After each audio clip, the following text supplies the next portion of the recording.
There are some people who have walked this planet that leave behind them a legacy so profound that their name is remembered for generations.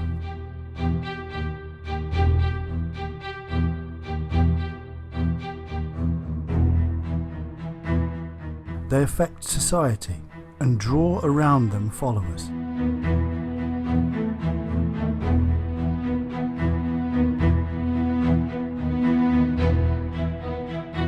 Sometimes these people become messiahs.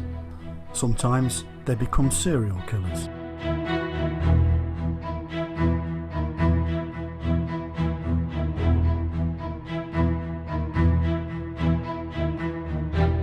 Nostradamus will be remembered in the annals of history, firstly as a prophet and seer. Others will remember him as a con artist, thief and liar.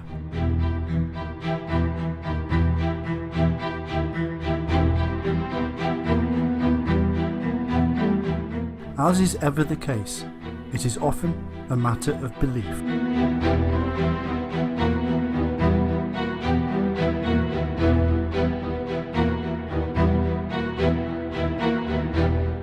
Welcome to the world of the world's most famous and infamous prophet. Welcome to Nostradamus.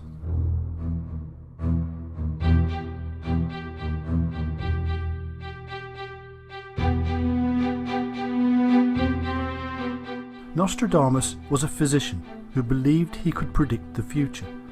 He published these predictions in the Prophecies.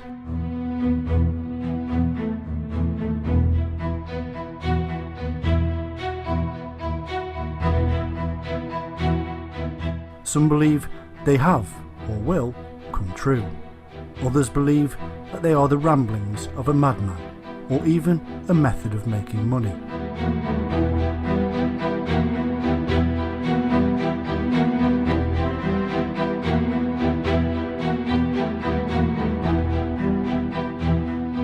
He was born Michel de Nostradamus in Saint-Rémy-de-Provence, France in 1503.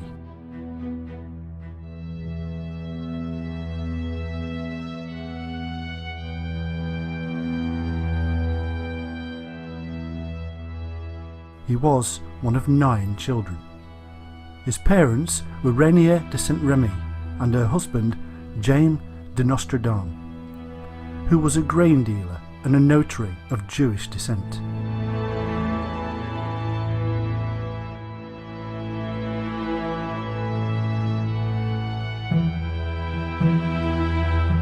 The family name was altered when his grandfather converted to Catholicism to avoid persecution.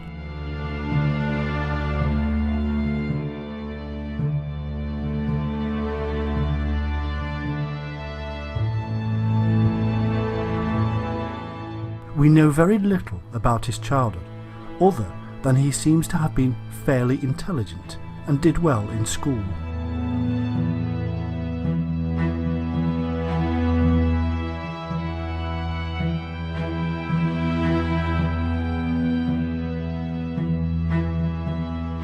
He learned Latin, Greek, Hebrew and mathematics, and some believe he was taught ancient Jewish mythology and astrology by his grandfather.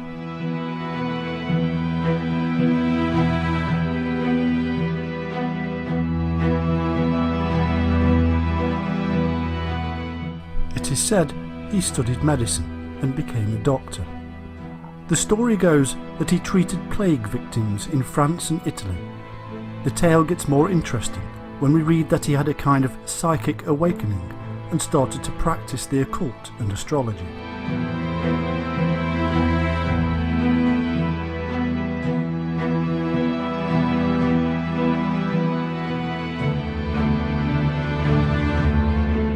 Soon he was making predictions about the future. But his journey into the mystical world begins at the age of 14, when he entered the University of Avignon to study medicine.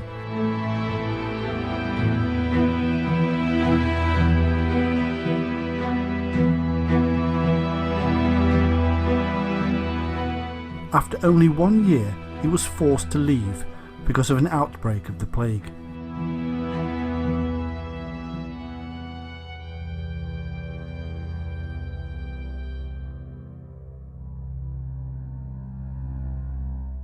He claims that he decided to travel across the country at this time, seeking out cures and working as an apothecary.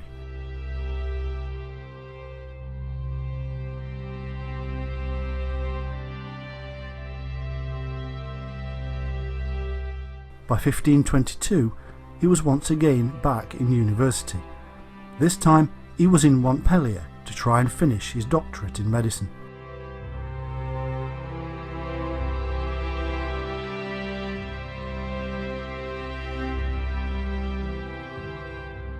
The Catholic priests in authority didn't like his interest in astrology and his previous work as an apothecary, and so he was dismissed.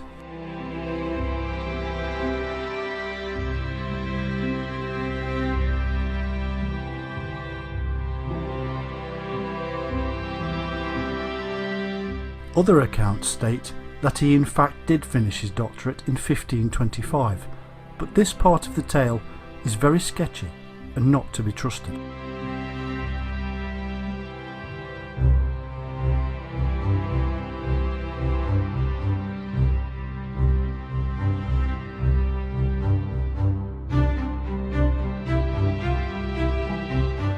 It was at this time of reinvention that he changed his name to Nostradamus in place of Nostradamus, and let this be a pointer upon the road of this man's life, that he did reinvent himself.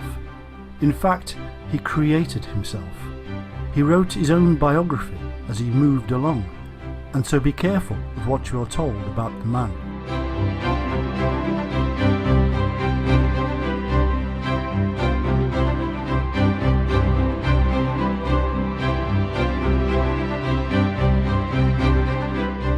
Historians often dismiss 99% of the tales that can be found on the internet.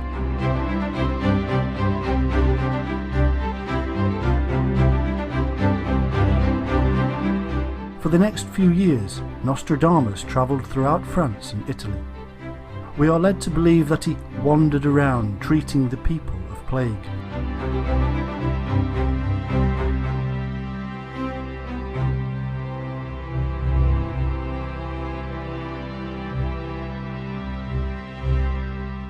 Instead of the usual bloodletting and mercury-poisoned potions, we are told that this clever half-doctor instead introduced hygiene controls and the removal of infected corpses from the streets.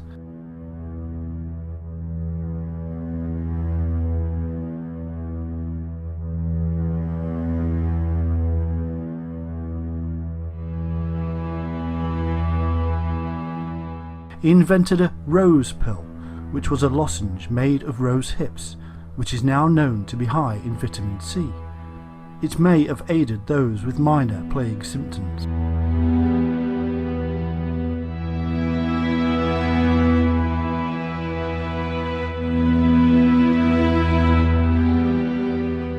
Through the use of this lozenge, hygiene, low-fat diets and fresh air, Nostradamus made a name for himself as a kind of miracle doctor.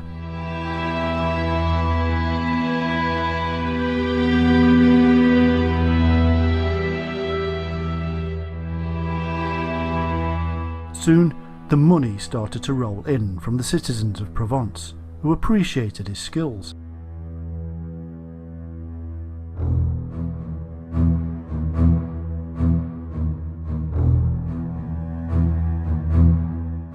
In 1531, he was invited to work with a leading scholar of the time, Jules César Scaliger, in Agen, in southwestern France.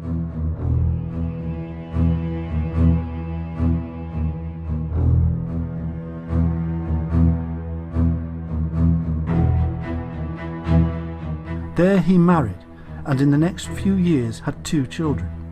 In 1534, his wife and children died, presumably of the plague, while he was travelling on a medical mission to Italy.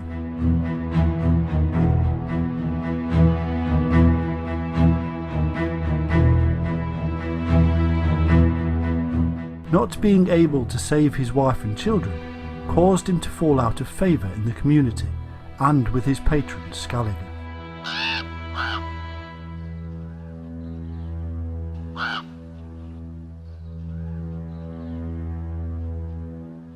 By 1538 he was being accused of heresy and ordered to appear before the Catholic Inquisition.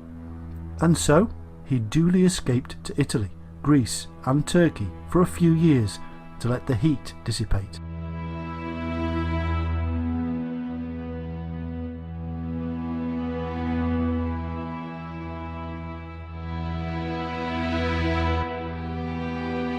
During his travels to the ancient mystery schools, it is believed that Nostradamus experienced a psychic awakening.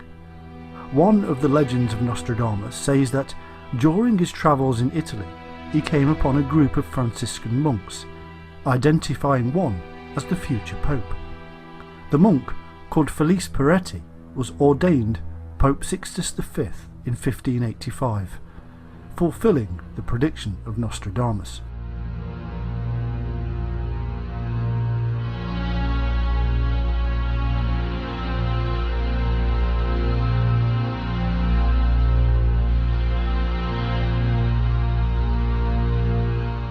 He was soon pretty sure he'd escaped the clutches of the Inquisition, and so returned to France, where in 1547 he settled down in his hometown of Salon de Provence.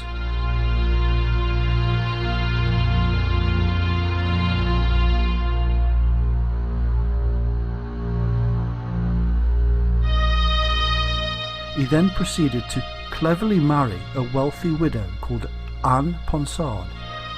They had 6 children together, and he published 2 books on medical science.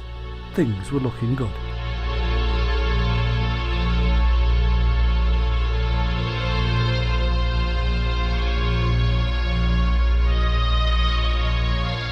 It didn't take long for him to move more and more away from medical science and towards the world of the occult.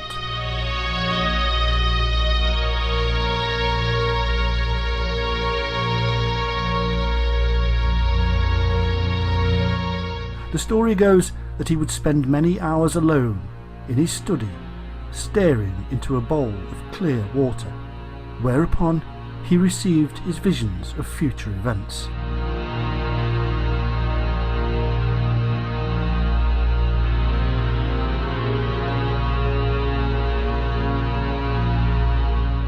By 1550, he had completed his first almanac of prophecies based upon his visions and astrology.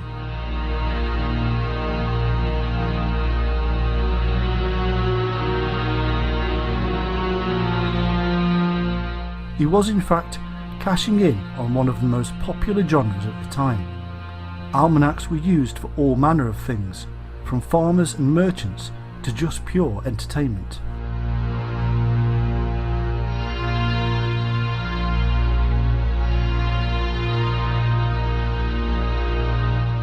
His book was very well received, and fame of this amazing mystic spread rapidly across France.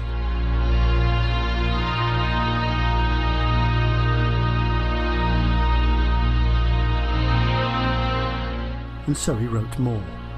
By 1554, his focus was almost entirely on the prophecies, and he decided to write a grand opus entitled Centuries.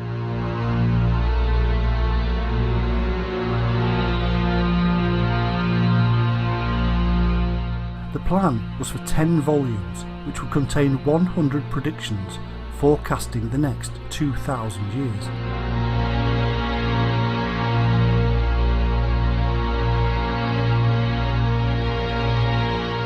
In 1555, he published The Prophecies, which was a huge collection of his major long-term predictions.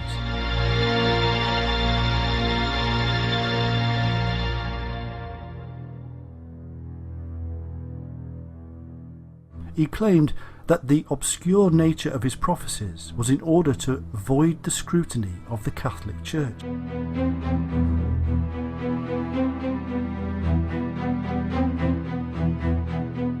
He wrote them in what are known as quatrains, or 4-line verses. He mixed in Greek, Latin, Italian and Provençal to confuse things even more.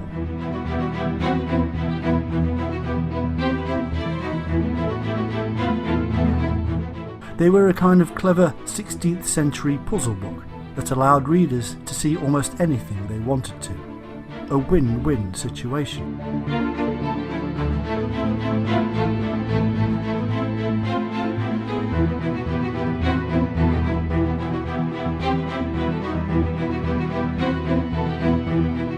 There were many accusations.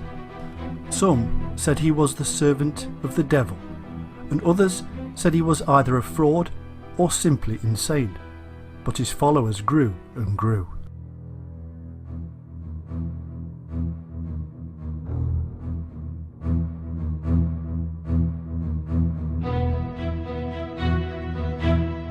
Thousands started to believe that his prophecies were spiritually inspired.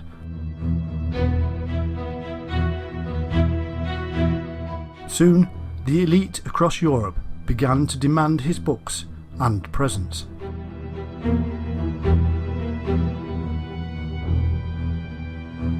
Catherine de' Medici, who was the wife of King Henry II of France, counted herself amongst his greatest followers.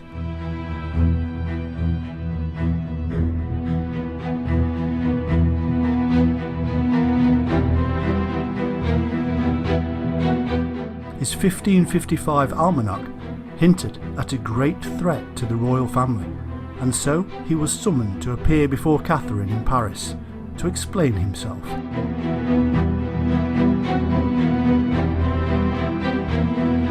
He dutifully explained and proceeded to draw up astrological charts for the royal children. He was soon made royal counsellor and physician to King Henry's court.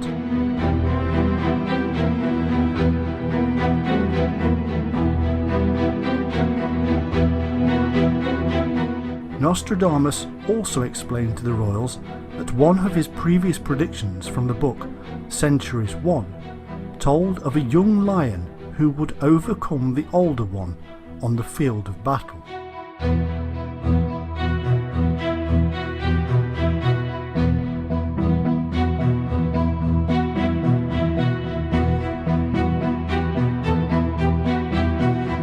The young lion would pierce the older one's eye.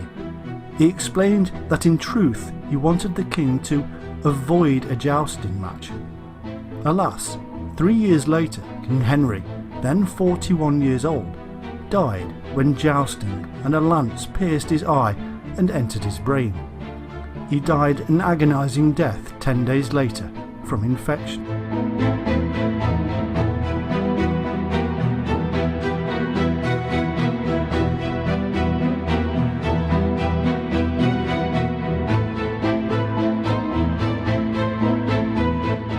But just how did Nostradamus manage to come up with these predictions?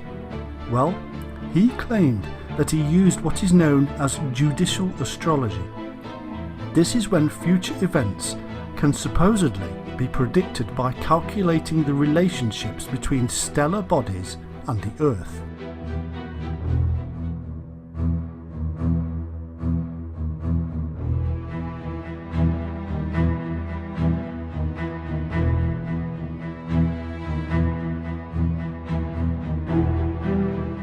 He said he used classical sources such as Plutarch and medieval chronicles.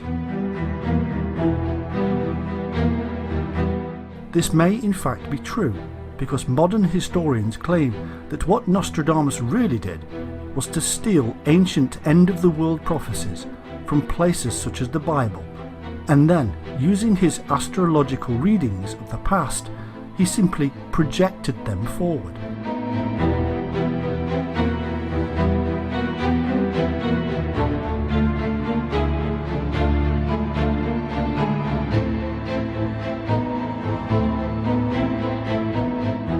Professional astrologers actually said he was incompetent and that such a method would not work.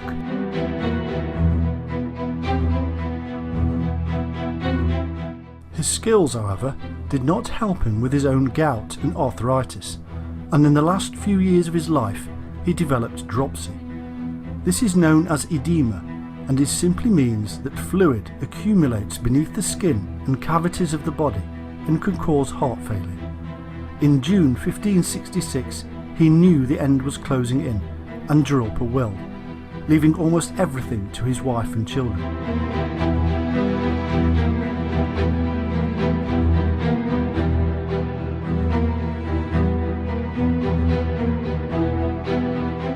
He told his secretary, "You will not find me alive at sunrise."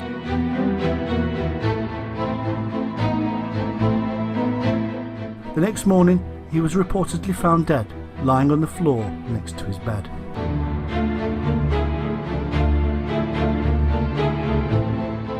His life's work had a profound effect upon the people of Europe. They mainly dealt with war, disasters, death, plagues, earthquakes, floods, droughts, and murder.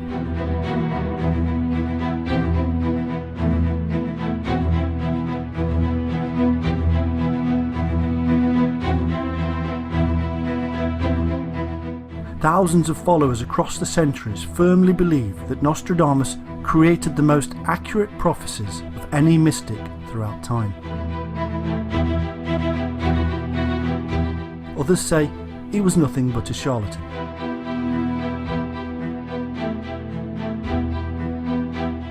It is believed he predicted the French Revolution, the rise of Adolf Hitler and Napoleon, the attacks of September the 11th, and even the atomic bomb.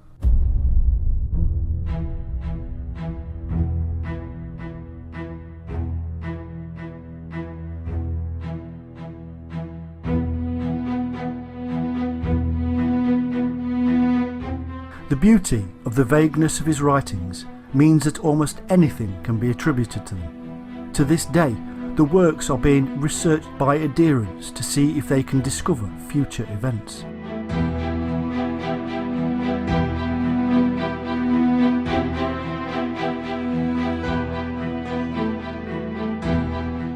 Looking back over them, it is child's play to attribute events to past writings because they can be taken so many ways.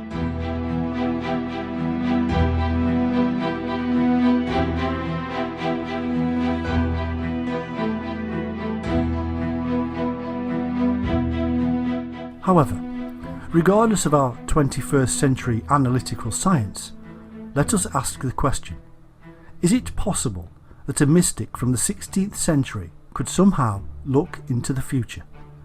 He did in fact make over 1,000 predictions, and some followers claim over half of these have already come true.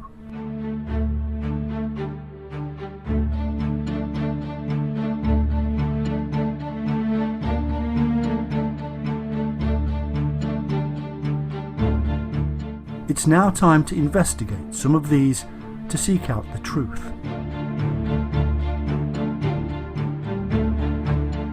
We turn to the most famous, the prediction of the death of King Henry II of France. Here's what Nostradamus wrote: "The young lion will overcome the older one on the field of combat in a single battle.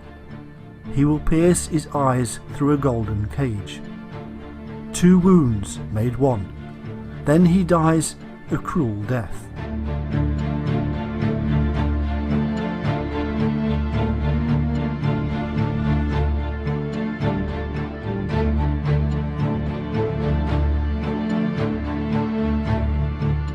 As we have already seen, Henry was warned not to joust, but he did.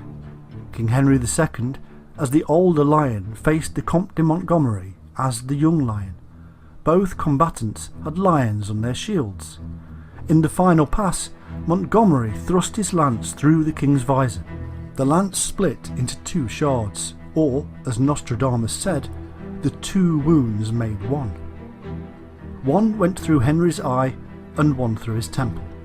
10 days later, the old lion was dead.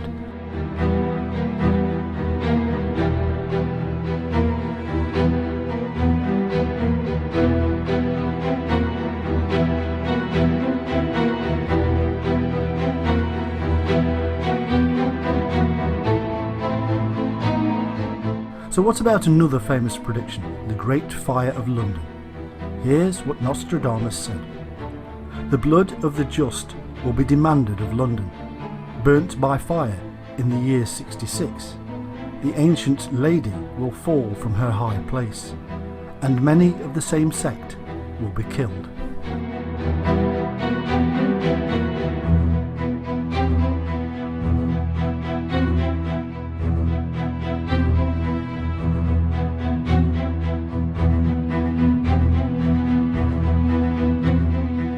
Here's what happened. In 1666, on September the 2nd, a small fire started in a bakery in London. The result was a massive fire that lasted for 3 days and consumed the city. What exactly the blood of the just means, nobody is sure. Some believe it refers to the millions of rats that died. Either way, it seems a pretty clever and accurate prediction.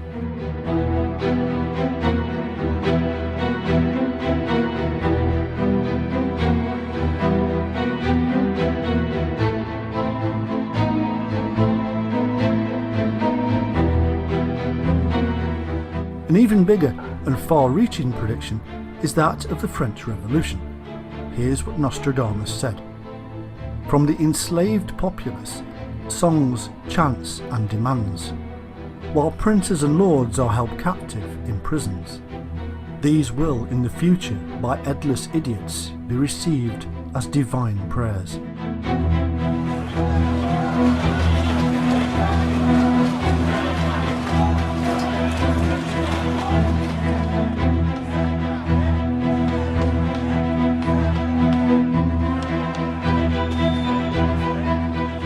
Well, the enslaved peasants did rise up with chants and demands. Indeed, they even wrote songs.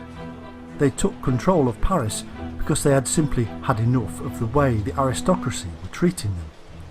These princes and lords were held captive and did have their heads taken off with the infamous guillotine. However, much of this could relate to many periods of revolt in history, and there is no mention of specifics.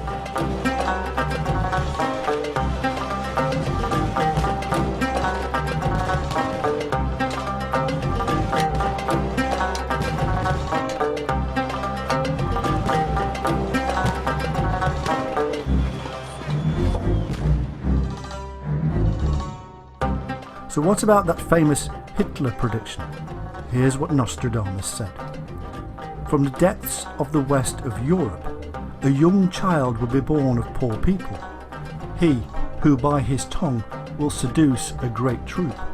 His fame will increase towards the realm of the east. Beasts ferocious with hunger will cross the rivers.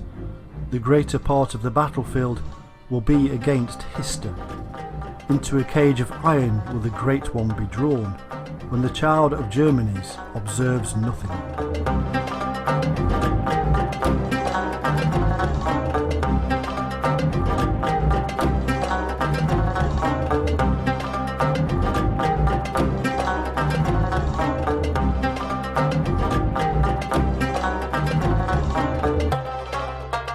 Well, this is quite different. There are plenty of specifics to play with. What happened in history, and does it relate to the prediction? Hitler was in fact born on April the 20th, 1889 in Western Europe to very poor parents. Nostradamus said he would be from the depths of the west of Europe, a young child born of poor people. Well, that's pretty close.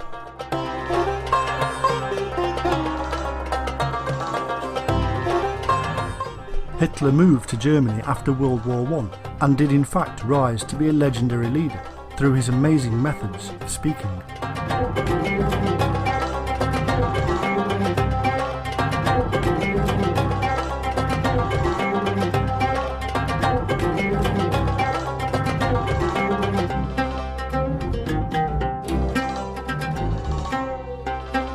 Hundreds of experts in propaganda and marketing have studied this clever, hypnotising methods.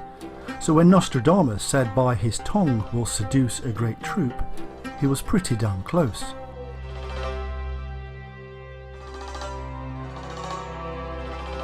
When Nostradamus said his fame will increase towards the realm of the East, was he really talking about how Hitler created a massive alliance with Japan?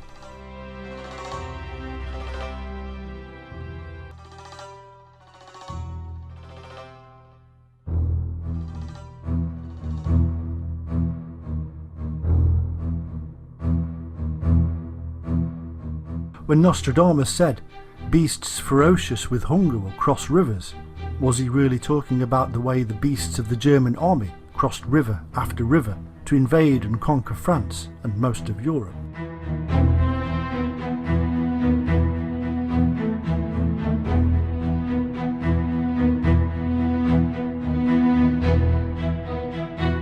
When Nostradamus said, "The greater part of the battlefield will be against Hister," was he really talking about how the rest of the world created a grand alliance to take him and his Nazi party down?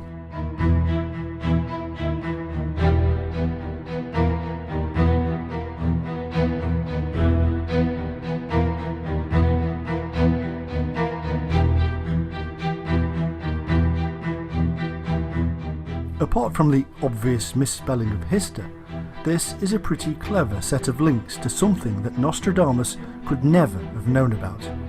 In fact, Hister was a name for the river Danube, and Hitler was born on the banks of the river Danube in Austria.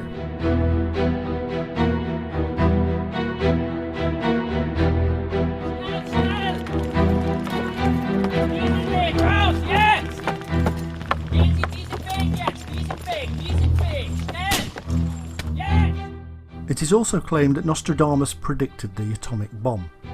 Here's what he said. "Near the gates and within 2 cities there will be scourges the like of which was never seen. Famine within plague, people put out by steel, crying to the great immortal God for relief."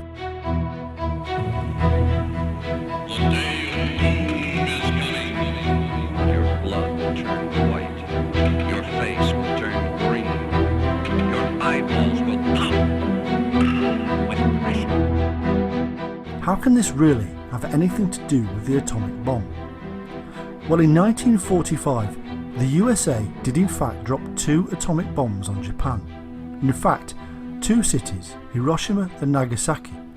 So this explains the line, "Near the gates, within 2 cities." The scourges, the likes of which have never been seen, obviously could mean a super weapon such as the atom bomb. Indeed, thousands survived the horrendous ordeal and were crying to the great immortal God for relief due to their radiation poisoning.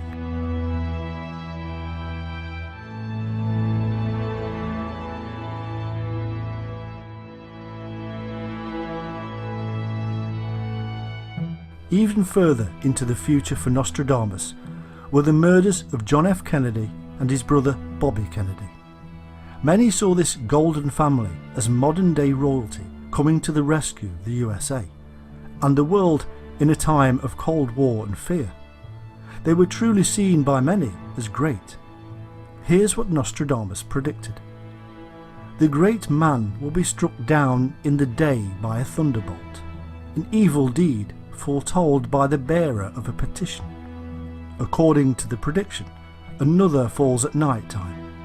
Conflict at Rheims, long, and a pestilence in Tuscany."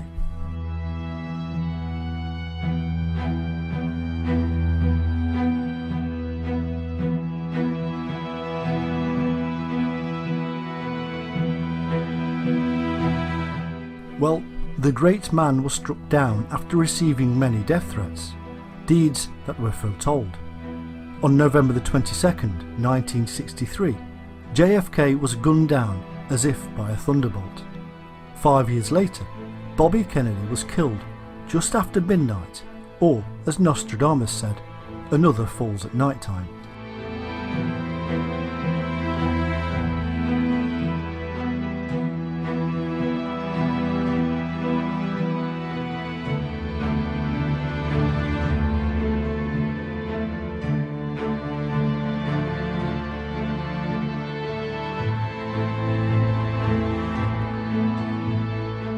The date, September the 11th, 2001, is now ingrained in the minds of all modern people. The day the terrorists struck. But did you know many believe Nostradamus predicted the attacks? Here's what he said. "Earth-shaking fire from the centre of the earth will cause tremors around the new city. 2 great rocks will war for a long time. Then Arethusa will redden a new river.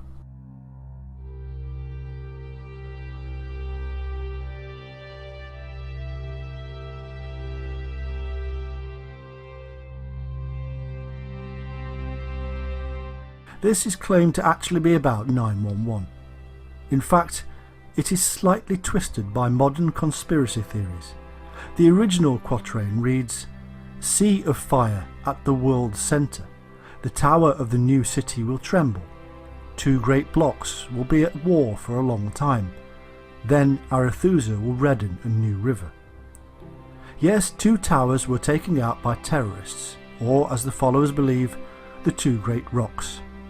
The World Trade Center is thought to have something to do with the statement, "fire from the centre of the earth."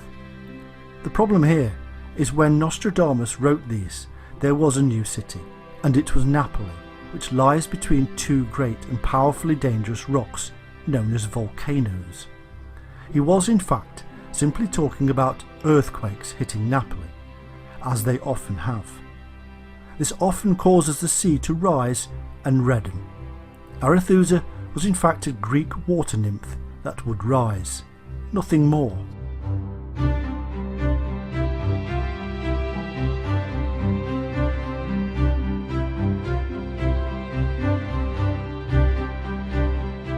However, while we are on the subject of earthquakes, there is in fact a prediction from Nostradamus about a coming earthquake that many believe predicts a terrible disaster in California. Here's what he said: "The sloping park, great calamity, through the lands of the west and Lombardy. The fire in the ship, plague and captivity, Mercury in Sagittarius, Saturn fading."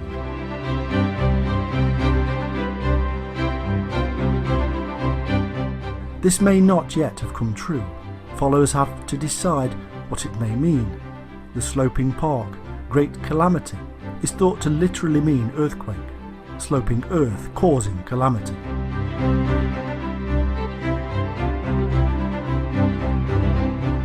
The lands to the west is thought to mean California, although why Lombardy in France is mentioned we do not know.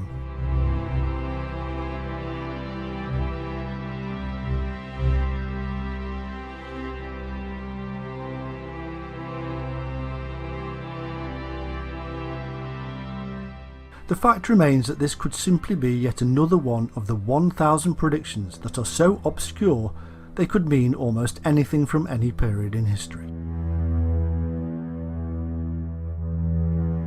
Nostradamus explains that the reason his prophecies are so obscure was to avoid persecution from the Inquisition. He also gives this as the reasoning why the quatrains are not in chronological order.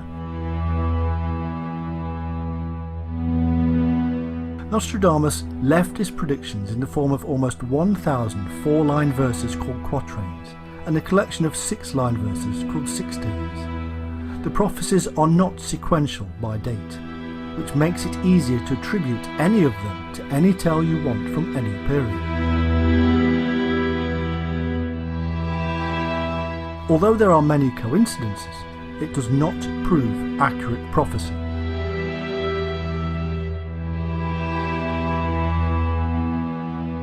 There are no accuracies, no specific dates, no specific places. Nothing specific, actually. Nostradamus concealed his meanings in symbols, anagrams, mythology, and mixed it up with all the use of several old languages.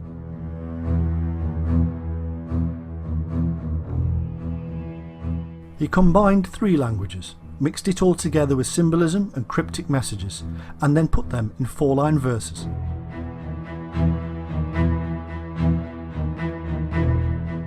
However, followers repeat that Nostradamus had to hide his meanings because of the Catholic Church, but he did not use magic and was followed and patronised by the powerful elite, and thus he was protected. He was not prosecuted. He could have been more specific.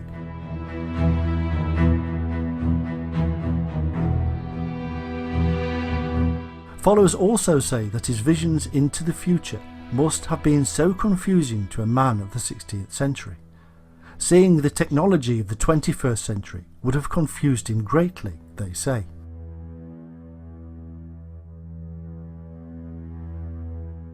He would not have had the language to explain airplanes, for instance.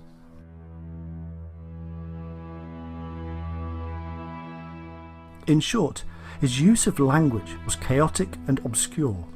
He hid locations and people in symbolism and anagrams. He's referenced astrological readings that most could not even understand, and thus confused people even more. In addition to this, astrological readings are by their very nature vague. Vagueness upon vagueness.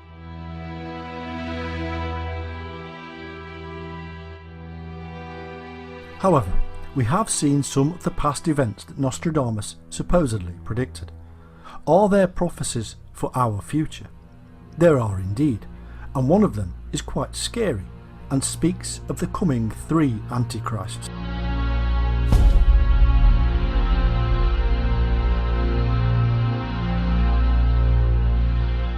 Nostradamus speaks of 3 powerful and tyrannical leaders that he calls Antichrists. He said they would lead their people through reigns of terror after first seducing them with promises of greatness.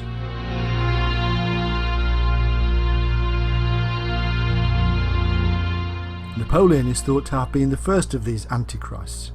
Here's what he said about Napoleon. An emperor shall be born near Italy, who shall cost the empire dear. They shall say, with what people he keeps company, he shall be found less a prince than a butcher. Napoleon was indeed considered a butcher, even by his supporters, and he did cost the French Empire dearly in both manpower and political strength. From a simple soldier he will rise to the empire. From the short robe he will attain the long.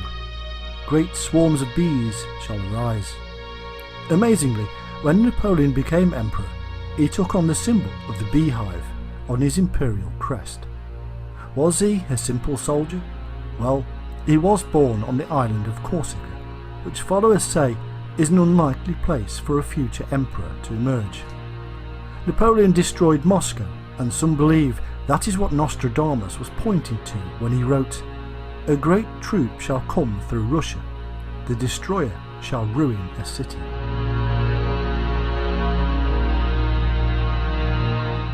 Napoleon's forces in fact advanced too far into the country and got trapped in the Russian winter.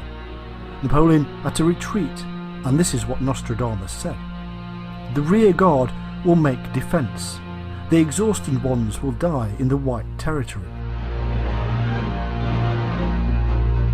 From Red Square to the battlefront. He also said, the great empire will soon be exchanged for a small place, which will soon begin to grow.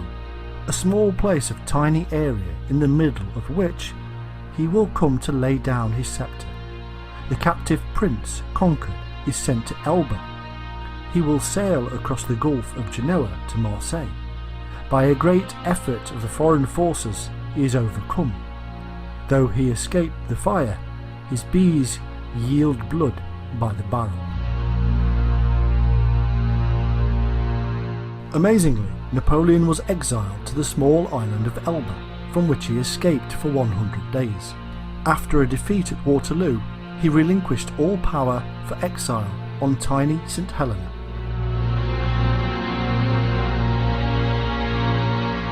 So that's the first Antichrist. Who was the second? Nostradamus wrote about a man stained with murder, the great enemy of the human race, one who was worse than any who had gone before, bloody and inhuman.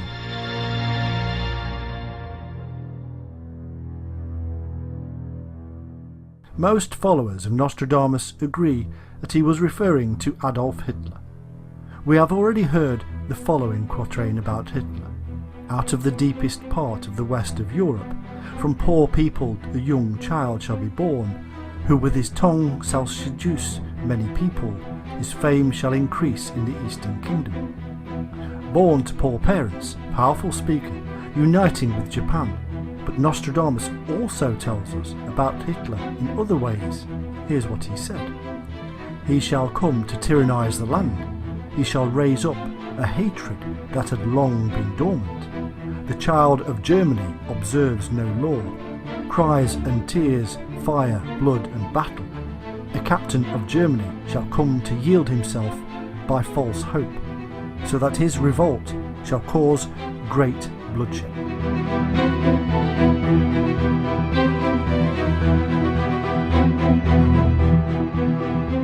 Anybody who knows the history of Adolf Hitler and the Nazi Party will now see the similarities. This child of Germany seduced his people and raised a dormant threat. He did ignore all the treaties from World War I, or as Nostradamus said, the child of Germany observes no law. He did raise false hope, and he did bring great bloodshed.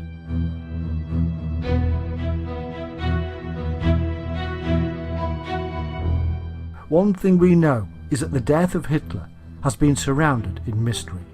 Was his body swept away by the Russians? Was it completely destroyed? Did he live and escape to South America?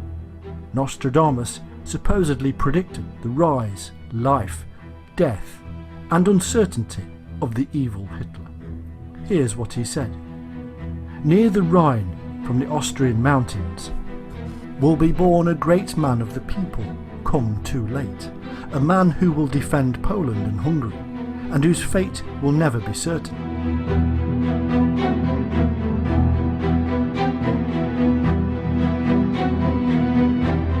So there we have two antichrists. What about the third? This evildoer will be more hideous than the other two. Firstly, Nostradamus tells us where this man will emerge. Out of the country of Greater Arabia shall be born a strong master of Muhammad. He will enter Europe wearing a blue turban. He will be the terror of mankind. Never more horror.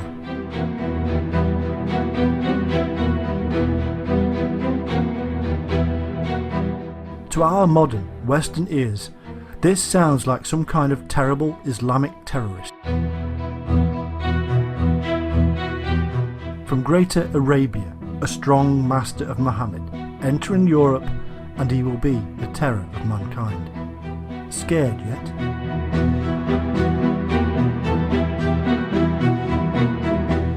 Is Nostradamus telling us that a great man from Greater Arabia is going to invade Europe with his army?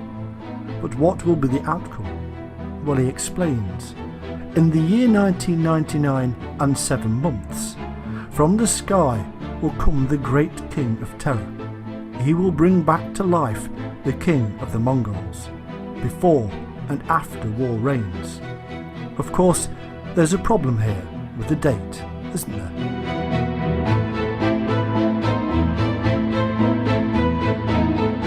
Well, not necessarily. In 1999 and 7 months, a great terror comes. Well, the 7th month is July, and not a lot happened in 1999 in terrorist circles. What did happen was this: a series of massive terrorist attacks in Russia, killing more than 300 people and injuring over 1,000.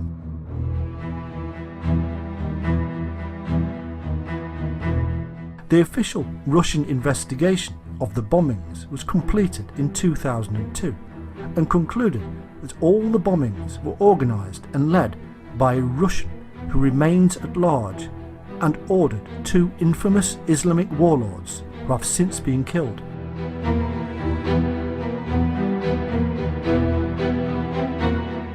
Five other suspects have been killed and 6 have been convicted by Russian courts on terrorism-related charges. However, according to historians, the bombings were coordinated by the Russian state security services to bring Putin into the presidency. Now this really is ushering in a period of instability. Both the West and the East support opposing sides in the worldwide terrorist scene, and Putin has been a big player.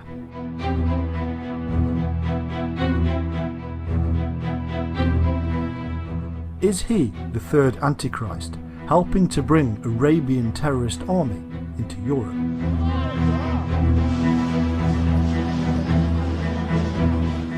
According to Nostradamus, this will all bring about a third world war that will last 27 years.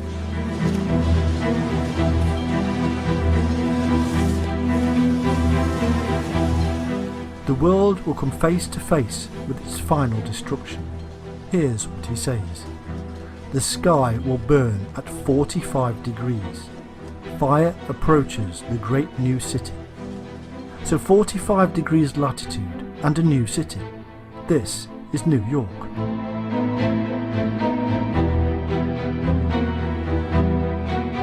A great fire will approach New York City, and as Nostradamus says, by fire he will destroy their city. A cold and cruel heart. Blood will pour, mercy to none.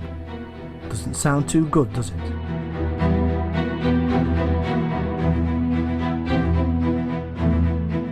So how does Nostradamus believe this will all end? When those of the northern pole are united, in the east will be great fear and dread.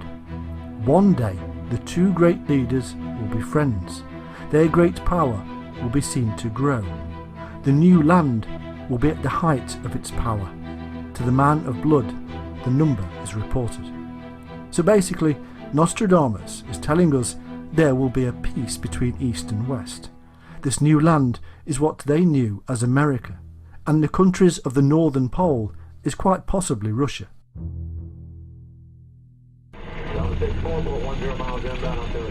So it seems these two nations will use terrorism to bring about a third world war, and then after 27 years a peace accord will be signed.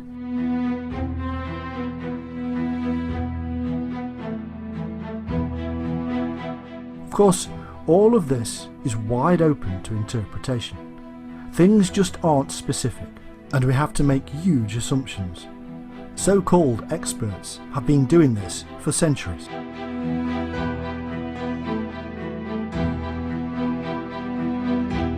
Apparently, the world is going to end in 1666, 1999, 2012, and now 2096, even though Nostradamus never in fact said any of that.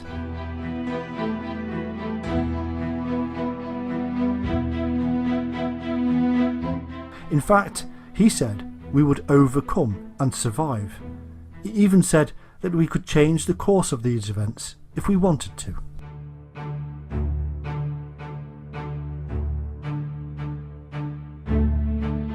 He did predict the end of the world, but the dates are argued over and could be 3786 or 3797.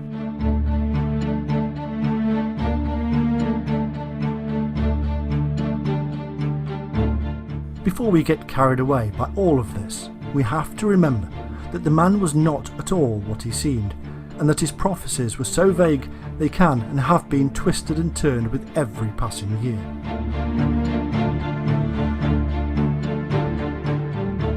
There is more to Nostradamus than his published prophecies. In fact, he wrote letters, and there is one particular letter he wrote to his newborn son called Caesar.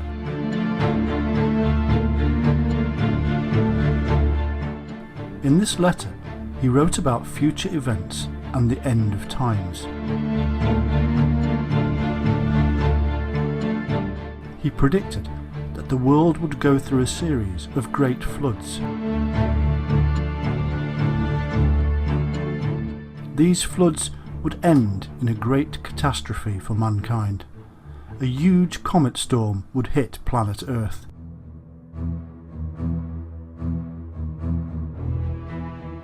After this, there is nothing. It's almost as if he's telling us there will be no future for mankind.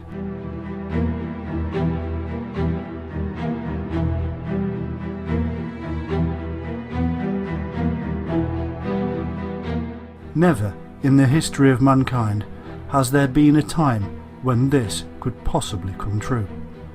Now is the time.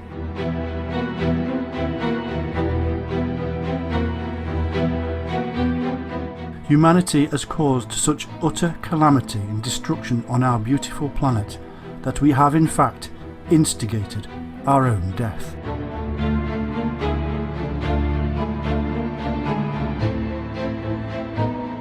We have caused the earth to warm through our poisonous behaviour, and this is melting the icebergs of the world.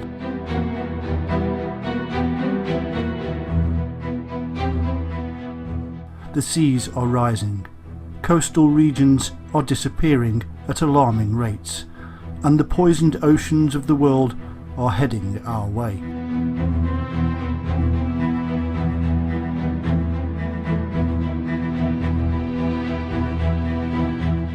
Never in the history of mankind could we safely predict a storm of comets, because never in the history of mankind has there been the technology for humanity to launch intercontinental ballistic missiles at each other.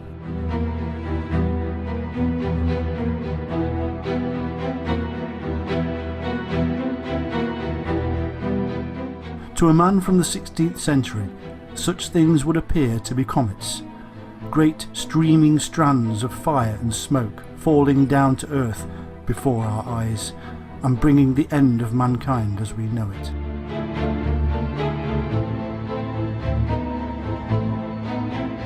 This is exactly what Nostradamus wrote to his child. But, my son, I tell you that I have seen it thus. There will be floods of such nature that no place on this world will not be affected, and for a long time everything will be beneath the surface of water, and everything will be destroyed, with the exception of the weather and space. After these floods, such a great amount of fire of glowing stones will fall from the sky that nothing will be able to escape this last destructive firestorm.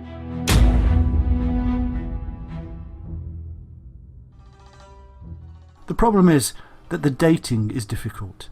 It may be that he indicated this would happen 7,000 years after his writing of the letter, but this goes against other prediction dates for the end of the world.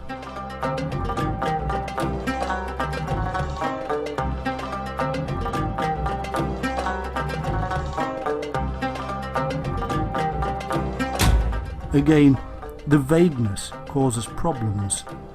The events of flood and glowing stones falling from the sky are not vague, and we now know what these could mean.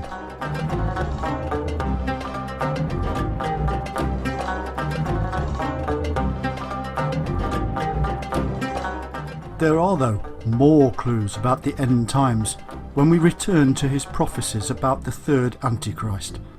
We turn back to his specifics about the army employed by this evildoer. The army of the enemy of peace will march towards Europe.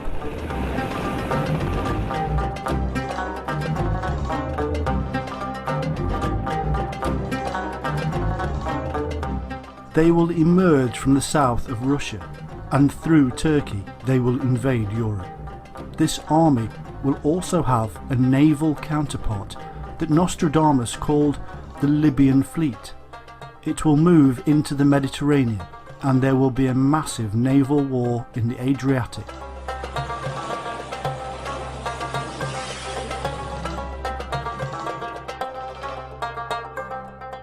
Malta, Sicily, Sardinia and other islands will be destroyed.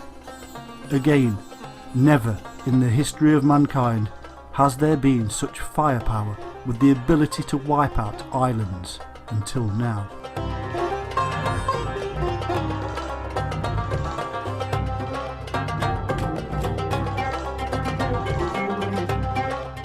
Throughout this conflict, it is believed that Russia will be against the West, although Nostradamus is not clear.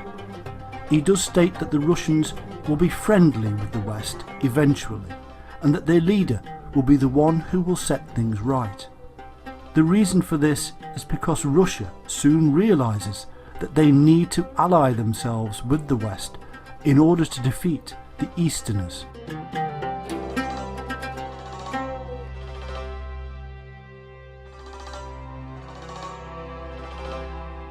These Easterners are in reality the people of China and various former Soviet nations. In addition to these Easterners, will be allied with the Islamic nations of Asia and the Middle East.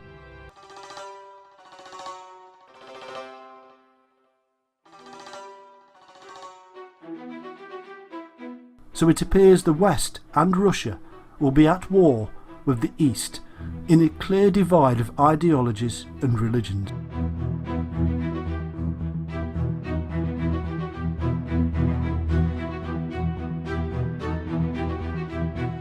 Again, looking at world events today, it is not a stretch of the imagination to realise that China and the Muslim world could easily find themselves at war with the mainly Christian materialistic West.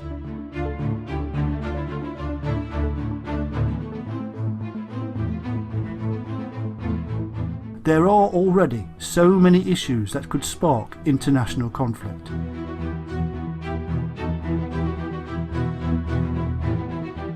How could Nostradamus have known this in the 16th century? He couldn't.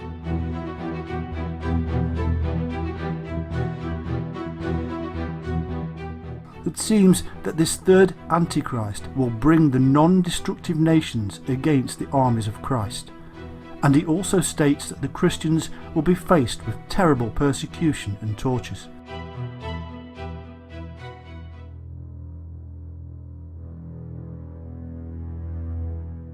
This terrifying war will last for almost 28 years, and both sides will suffer horrendous casualties.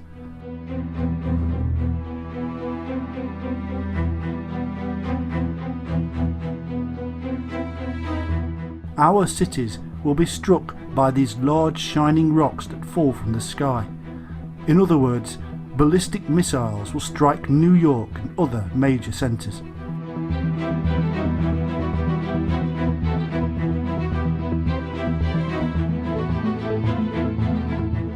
As if this isn't enough, there will follow a great and dreadful pestilence that will wipe out 2/3 of the world's population. This could be nuclear radiation or the spread of disease as society breaks down.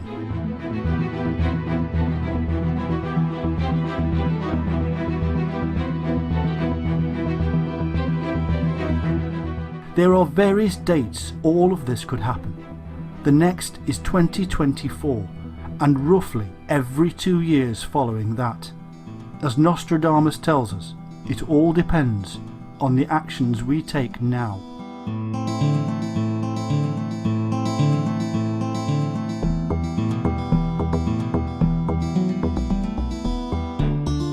What we do know is that the predicted flood we spoke about earlier comes after the war with the Antichrist.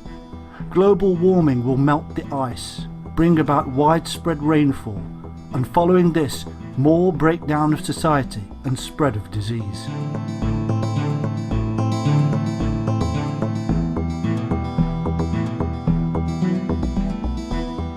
In addition to all of this, it is thought that global warming and the melting of ice caps could cause the planet to shift on its axis, causing tidal floods to worsen.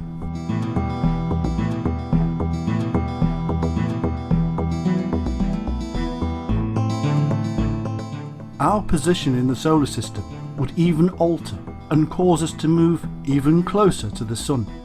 In fact, the Earth is actually overdue for a polar shift, even without man-made global warming.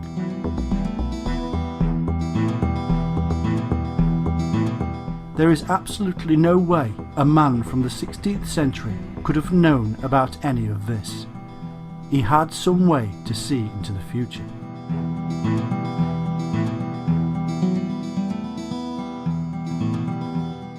The future appears to be a terrifying prospect that must have caused Nostradamus to lose sleep.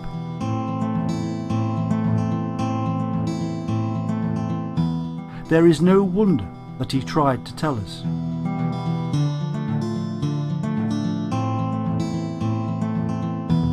But his message across the years is still very strong and true, that the future does not need to be this way, that we can make a difference and we can stop these things from happening. The question is, will we listen?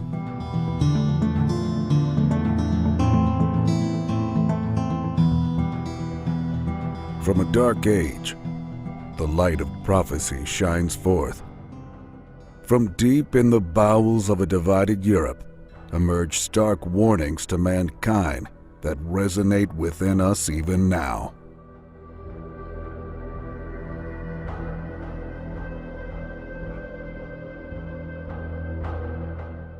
Prophecies that are seemingly impossible, and yet are there for all to see.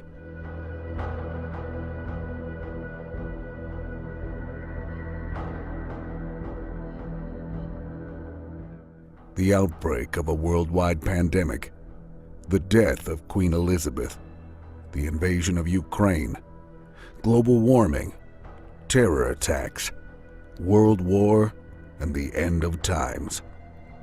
These, and more, were foreseen by a 16th century physician.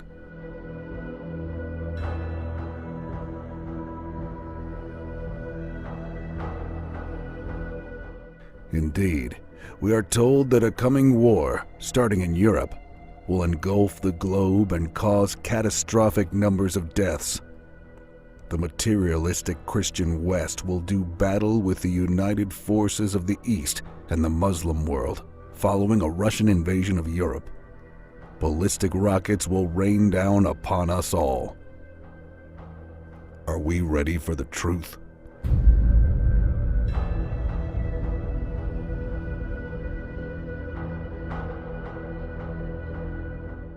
This is the tale of that man and his unique insight into the global events set in motion by mankind.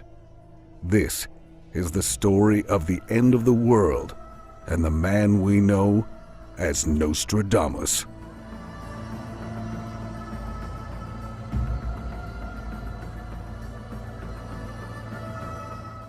This is the story of how he became infamous.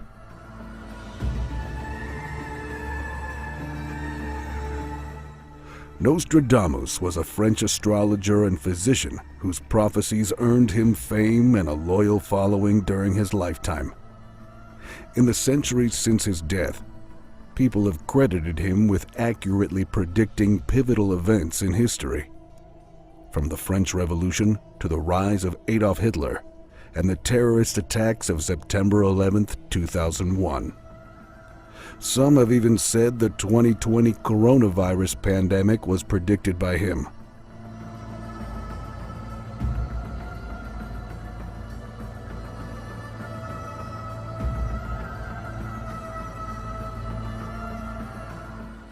His book, The Prophecies, was published in 1555 and has since earned him worldwide fame.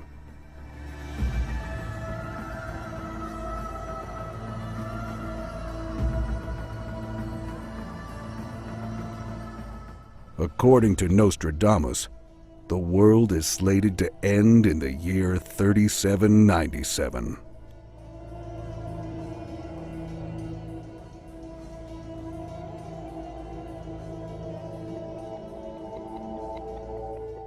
He was born in 1503 in Saint-Rémy-de-Provence, France.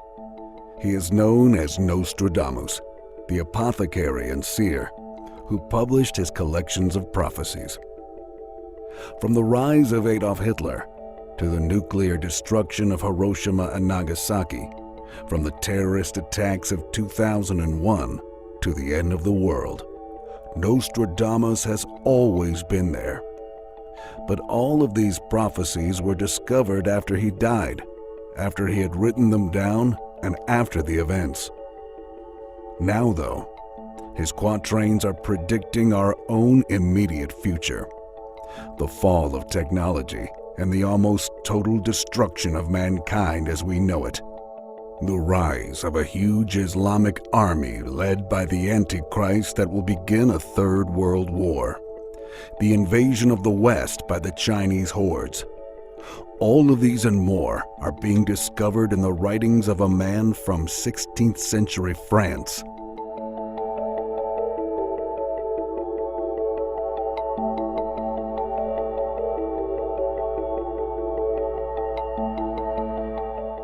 Now we are seeing the interpretation of his predictions before the events. Now we may have a new future revealed to us.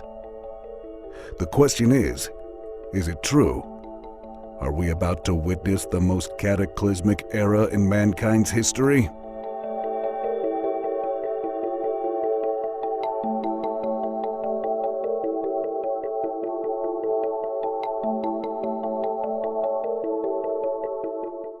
The world of Nostradamus was a world of secrecy. He spent years building around himself an aura of mystery. He claimed that the danger of his own time required that his words were written down in enigmatic sentences that he called cloudy obscurity.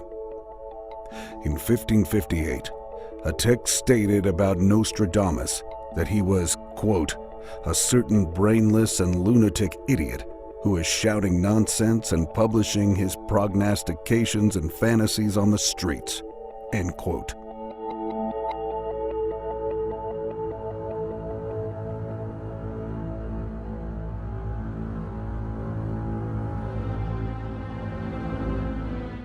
The astrologer Laurent Vidal wrote in his declaration of the abuses, ignorances, and seditions of Michael Nostradamus that, quote, if I wanted to recite all the ignorances, errors, and idiocies that you have been putting in your works for the last 4 or 5 years, it would need a pretty big book, end quote.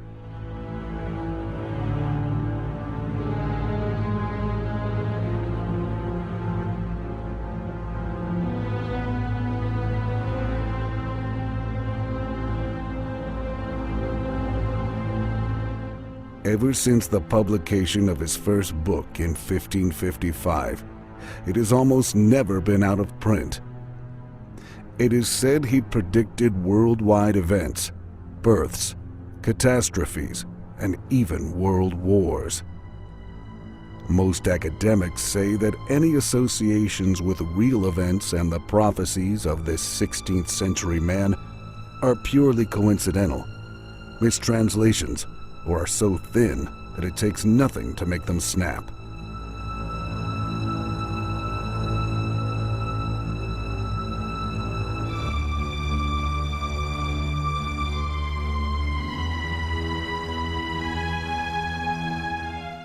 But is this the truth?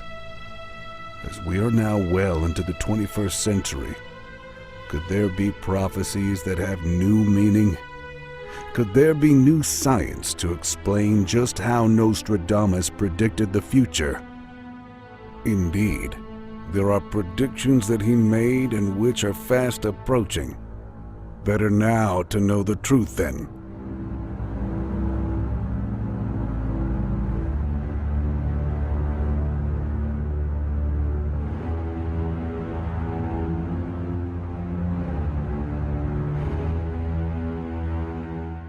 We will begin by taking a look at his life.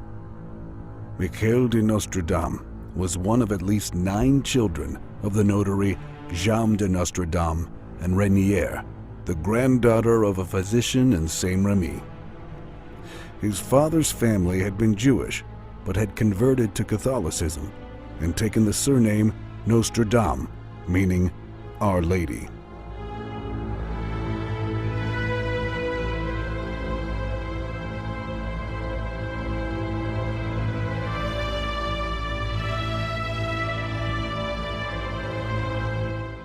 There is very little known about the childhood of Nostradamus. We know that at the age of 15, he entered the University of Avignon, stayed there for 1 year, and then was forced to leave when the plague broke out and the university closed its doors.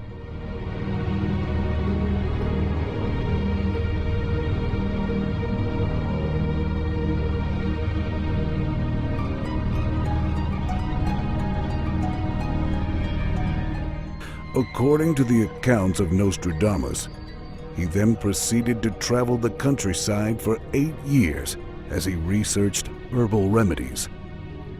He then entered the University of Montpellier to study medicine. He was then expelled for practicing apothecary and slandering other doctors. The actual document still exists.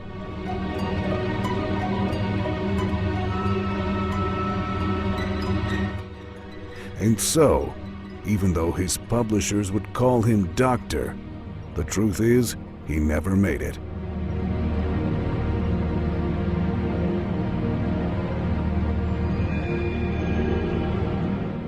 He continued life as an apothecary and became widely known for his invention, the rose pill, which apparently protected against the plague.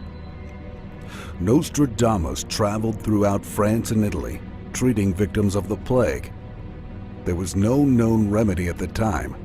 Most doctors relied on potions made of mercury, the practice of bloodletting, and dressing patients in garlic-soaked robes. Nostradamus developed some very progressive methods for dealing with the plague. He didn't bleed his patients. Instead, practicing effective hygiene and encouraging the removal of the infected corpses from city streets.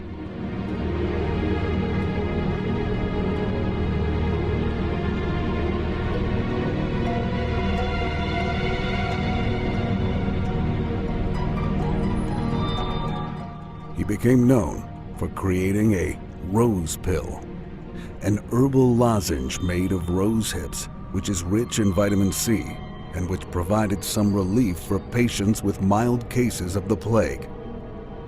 His cure rate was impressive, though much can be attributed to keeping his patients clean, administering low-fat diets, and providing plenty of fresh air.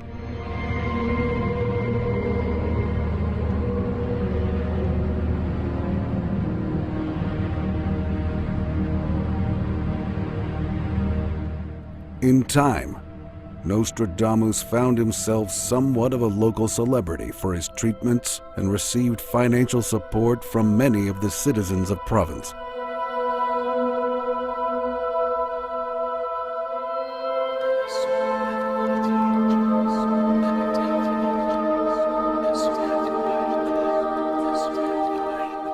In 1531, he was invited to work with a leading scholar of the time, Jules César Scaliger, in Agen, in southwestern France. There he married, and in the next few years had 2 children. In 1534, his wife and children died, presumably of the plague, where he was traveling on a medical mission to Italy.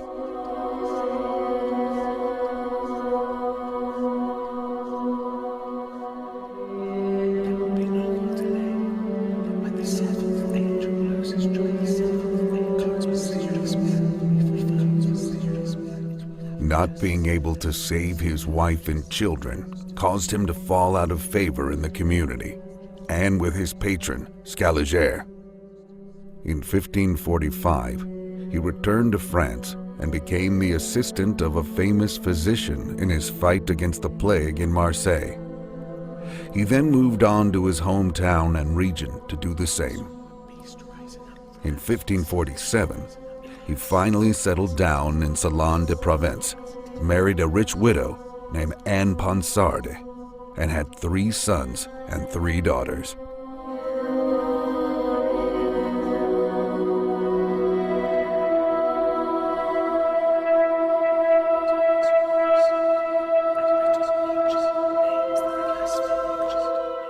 After a visit to Italy, Nostradamus decided to move away from medicine and steered himself towards the occult world. He wrote an almanac in 1550, and this was the first time his name becomes Nostradamus and not Nostradam. It was a success, and so he decided to continue. In total, he wrote over 6,000 prophecies.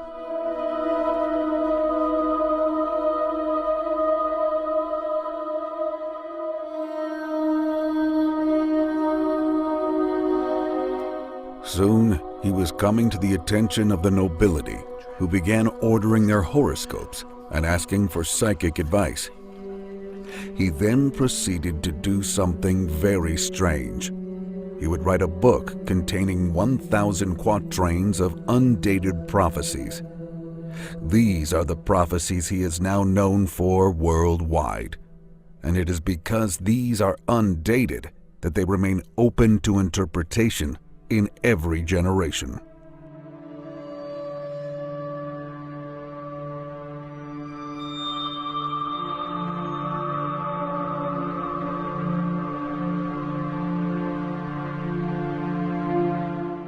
He believed what he was doing was against the religious rules of the day, and so he obscured what he was doing. He mixed the languages, using Greek, Latin, Italian, and Provençal, and used word games.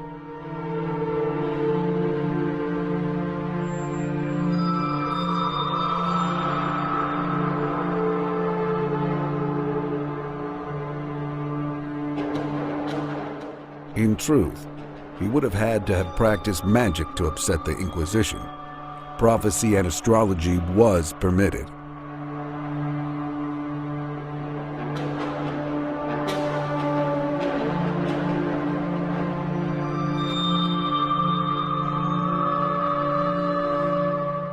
His book, The Prophecies, had a mixed reception.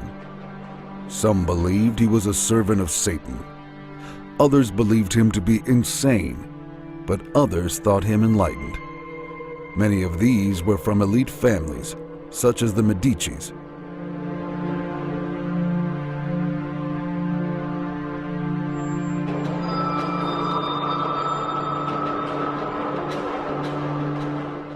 Catherine de' Medici summoned him to Paris after she read about his omen of threats to the royal families. She had him draw up horoscopes for her family. She made him counselor and physician to her son, who would be Charles IX of France. Nostradamus suffered from gout, a type of arthritis, and in 1566, it was making movement problematic. By June of that year, he was drawing up his will. By July 1st, he told his secretary, quote, "You will not find me alive at sunrise."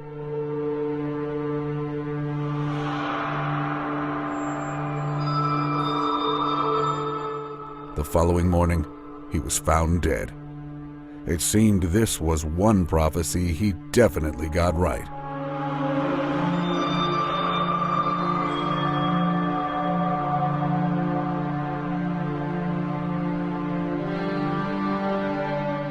But the man left behind a vast volume of work, and it is to the prophecies that we now must turn.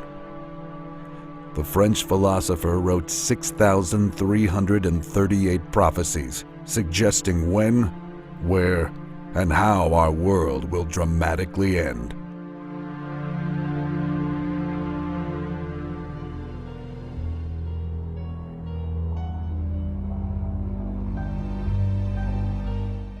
Many of Nostradamus's predictions, such as the rise to power of Adolf Hitler, World War II, the September 11th terrorist attack, the French Revolution, and the development of the atomic bomb, have been interpreted as being accurate.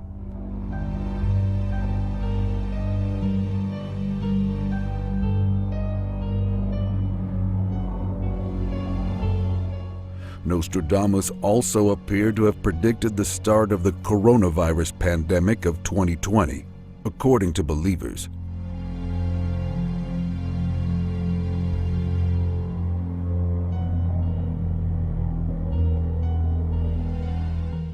According to Yearly Horoscope, more than 70% of his prophecies have been fulfilled so far. But his prophecies have continued to amaze those who follow his work. Among his first predictions were events that occurred when he was still alive. He is said to have predicted that a monk he met on his travels would be the future pope. He was correct, as the monk eventually became Pope Sixtus V in 1585.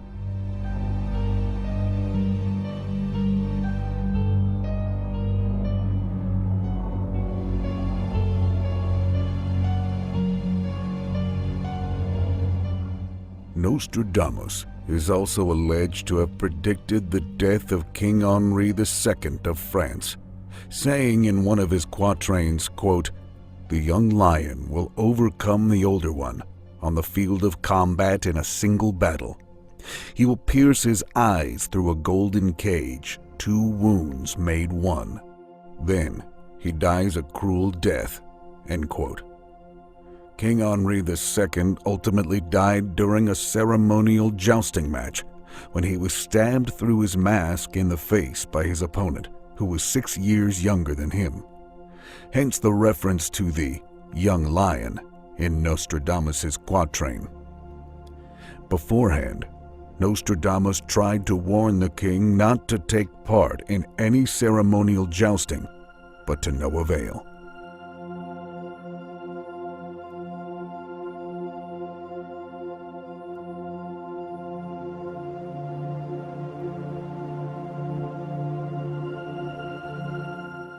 Nostradamus's most significant predictions, however, supposedly took place or will take place centuries after the prophet's passing.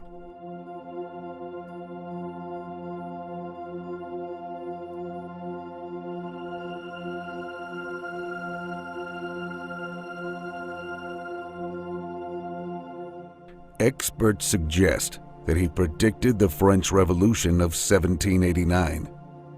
They attribute this prediction to one of his quatrains, which reads, quote, "From the enslaved populace, songs, chants, and demands while princes and lords are held captive in prisons. These will be in the future by headless idiots be received as divine prayers." End quote.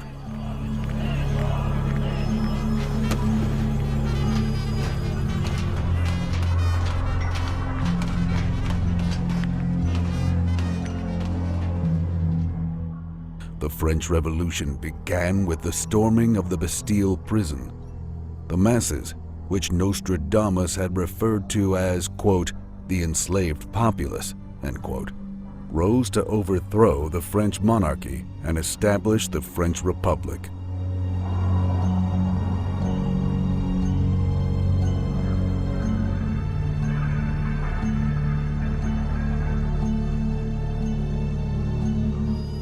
During the years of upheaval that followed, many Frenchmen, Nostradamus's supposed, quote, "headless idiots," end quote, were executed by being decapitated via the guillotine.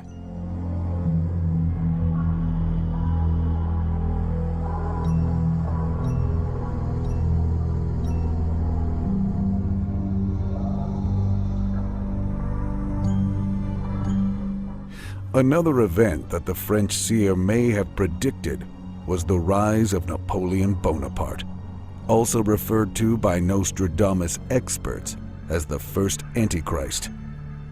In one of his quatrains, Nostradamus used the words "Pau, ne, Laurent," which students of the prophet suggest as an anagram for Napoleon Roy, or Napoleon, the king or Roy of France.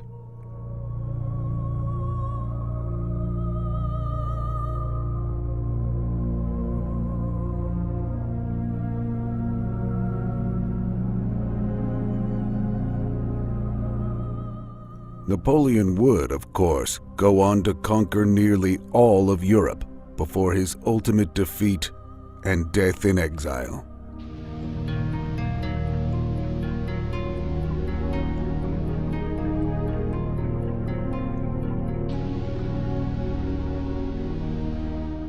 Nostradamus is also thought to have predicted the rise of the second Antichrist, Adolf Hitler.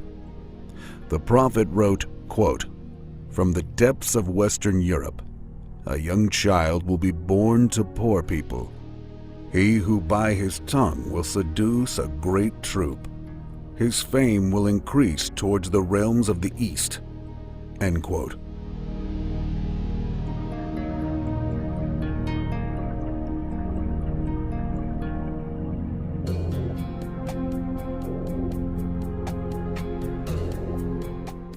Hitler was born in Austria, which could be argued as part of, quote, "the depths of Western Europe," end quote. He was able to persuade his supporters, the Great Troop, to follow him in his campaigns of conquest and genocide, much of which occurred in Eastern Europe, quote, "the realms of the East," end quote.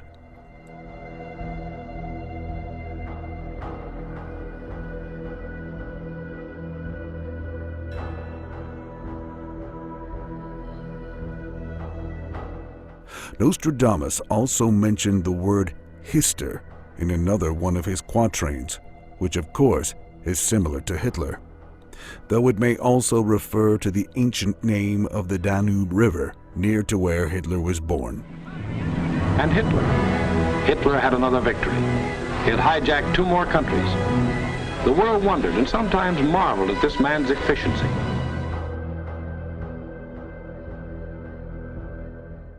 Some believe that the French prophet even predicted the terrorist attacks of September 11th, 2001. He wrote, quote, "Earth-shaking fire from the center of the earth will cause tremors around the new city. 2 high rocks will war for a long time, and then Arethusa will redden a new river." End quote.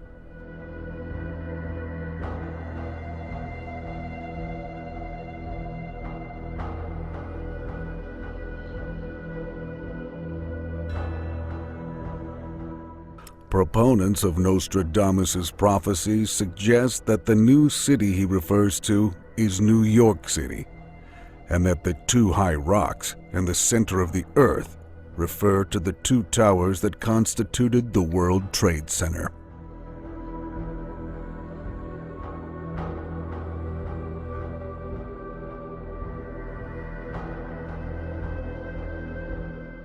The other most essential predictions of Nostradamus are arguably the ones that have not yet come to pass. Among these prophecies is the emergence of a 3rd Antichrist, a 3rd World War, and the exact year the world will come to an end.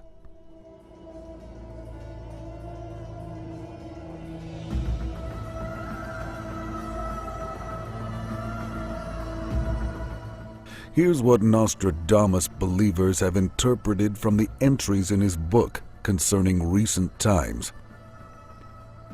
Nostradamus may have predicted the death of North Korean dictator Kim Jong-un.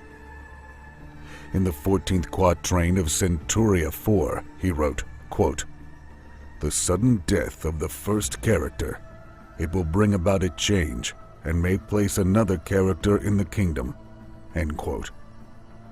Nostradamus believers have speculated the leader is Kim amid his dramatic weight loss and consistent rumors about his health. The North Korean despot had not been seen for some time since a huge missile exhibition in October, his longest absence for 7 years. He reappeared again on November 15th, but it only fueled long-running speculation about his health.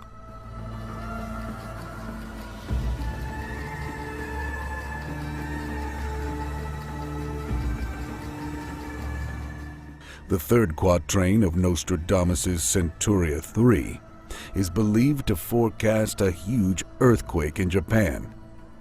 He wrote, quote, "Towards midi-extreme Sicily, in the depths of Asia, they will say earthquake." End quote.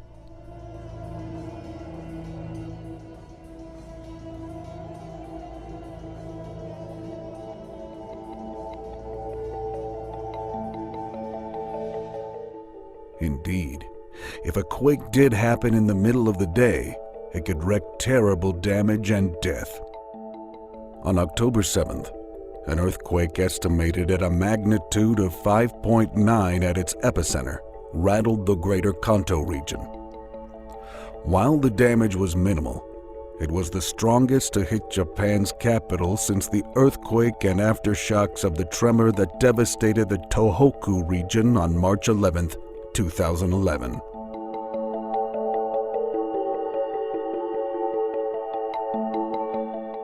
One of Nostradamus' prophecies for the coming days directly concerns Paris, according to some interpretations. The French capital would be under siege, suggesting a war in Europe. The section referring to this reads, quote, "All around the great city will be soldiers lodged by fields and cities." End quote.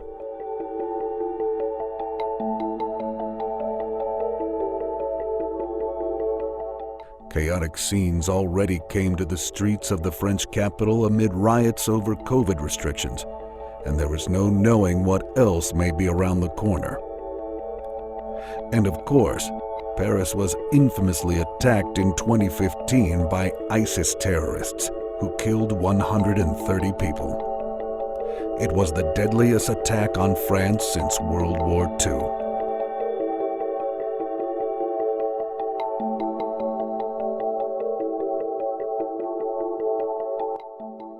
Nostradamus wrote, quote, "Of blood and hunger, greater calamity.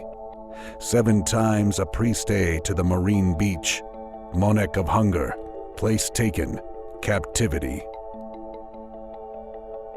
This has been interpreted to mean wars and armed conflicts in the world will probably only increase hunger. Therefore, it will increase migratory flows. And experts believe when Nostradamus refers to the beaches, he is predicting 7 times more migrants will arrive on the beaches of Europe than normal.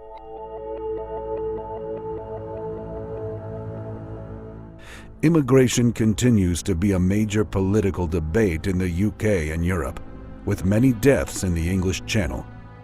And for some, Nostradamus's writing also predicted the fall of the European Union, which has been racked by trouble since the UK voted Brexit in 2016. It reads, quote, "Sacred temples prime Roman style will reject the Goths' foundations," end quote.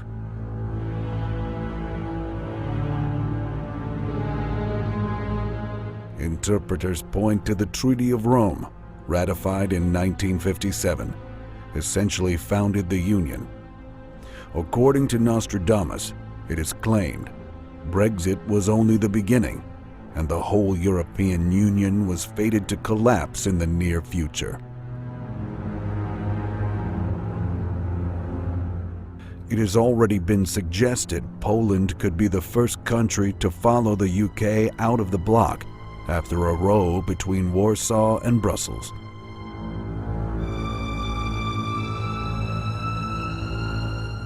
An especially prominent prediction was that some sort of asteroid would hit the Earth.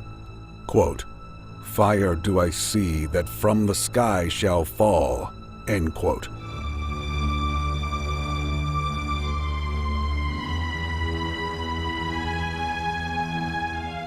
The Earth did have a near miss with asteroid 2021 GW4, although it wasn't considered too much of a threat by NASA and didn't exactly fit the astrologer's dramatic prediction.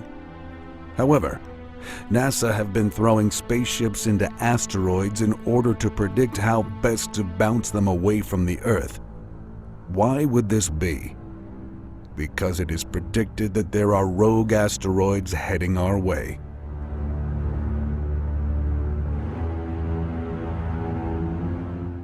Nostradamus also predicted the rise of artificial intelligence. He wrote, quote, "The moon in the full of night over the high mountain. The new sage with a lone brain sees it. By his disciples, invited to be immortal. Eyes to the south, hands in bosoms, bodies in the fire," end quote.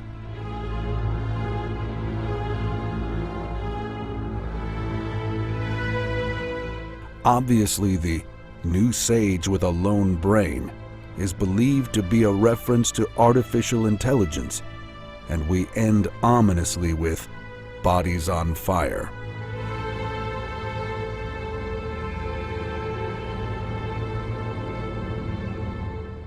As modern artificial intelligence becomes more advanced each year, this warning about immortal disciples takes on a very real meaning.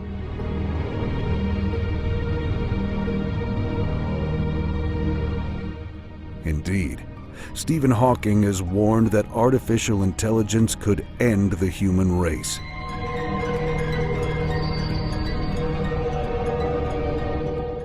Machines that can think pose a threat to our very existence, and, quote, "The development of full artificial intelligence could spell the end of the human race," end quote.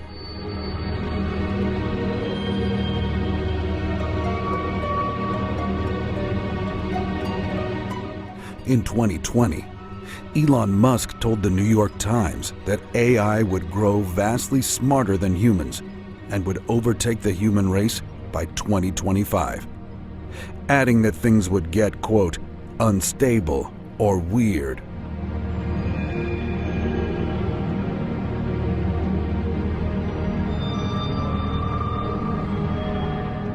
Ben Nye, the director of learning sciences at the University of Southern California Institute for Creative Technology, said, quote, if the AI is explicitly designed to kill or destabilize nations, accidental or test releases of a weaponized viral AI could easily be one of the next significant Manhattan Project scenarios.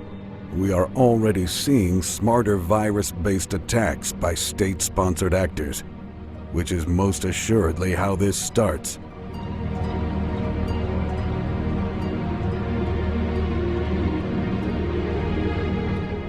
Looking out into our galaxy, the French mystic cryptically refers to a, quote, light on Mars falling.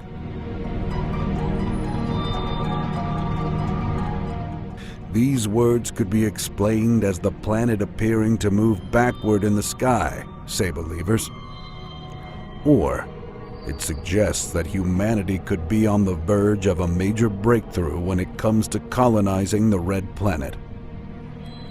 Elon Musk has made no secret of his desire to send humans to Mars and has suggested humans will land there by 2029.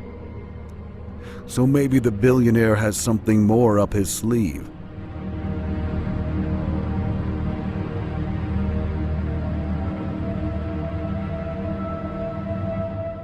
Among the predictions made by Nostradamus for the coming year is a new pope to end all popes. According to the soothsayer, the current pope will be the last true pope, and the pontiff who takes his place will create a scandal. Quote, in the final persecution of the Holy Roman Church, there will be Peter the Roman, who will feed his flock amid many tribulations, after which the seven-hilled city will be destroyed, and the dreadful judge will judge the people. End quote.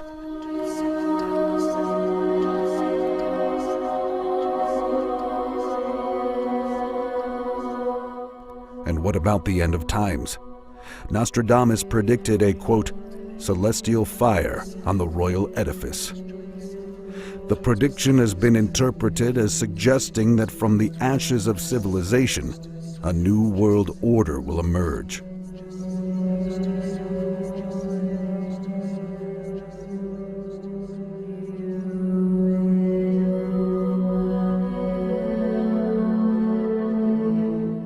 Others believe this could refer to the, quote, end of times, or the start of a new world order.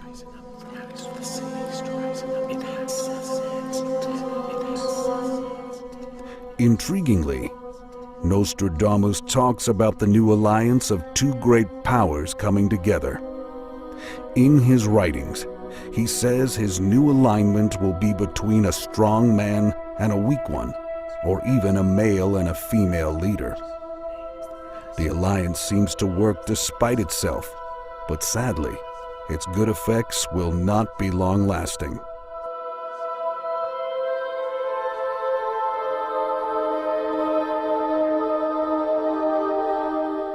Nostradamus wrote letters, and there is one particular letter he wrote to his newborn son called Caesar. In this letter, he wrote about future events and the end of times. He predicted that the world would go through a series of great floods. These floods would end in a great catastrophe for mankind. A huge comet storm would hit planet Earth. After this, there is nothing.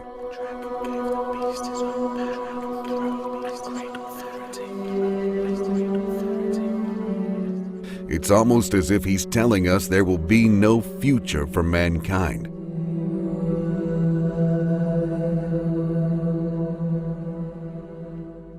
Never in the history of mankind has there been a time when this could possibly come true. Now is the time.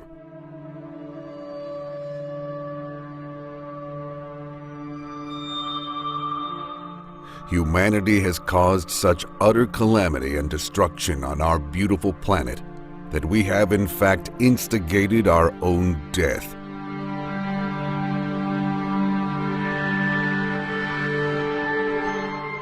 We have caused the earth to warm through our poisonous behavior, and this is melting the icebergs of the world. The seas are rising, coastal regions are disappearing at alarming rates, and the poisoned oceans of the world are heading our way.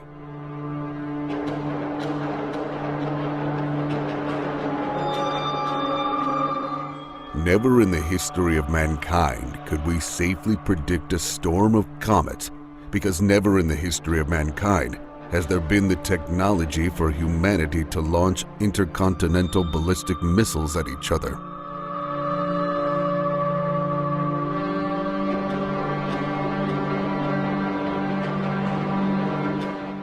To a man from the 16th century, such things would appear to be comets, great streaming strands of fire and smoke falling down to earth before our eyes and bringing the end of mankind as we know it.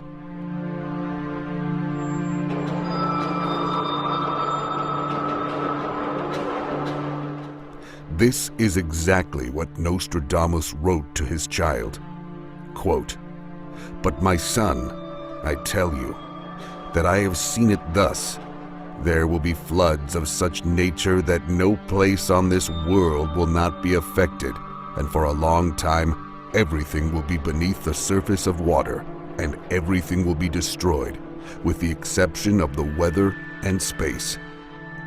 After those floods, such a great amount of fire of glowing stones will fall from the sky that nothing will be able to escape this last destructive firestorm." End quote.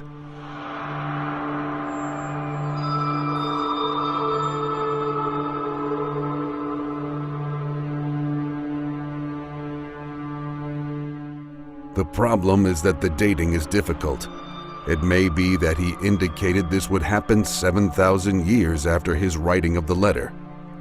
But this goes against his other prediction dates for the end of the world. Again, the vagueness causes problems.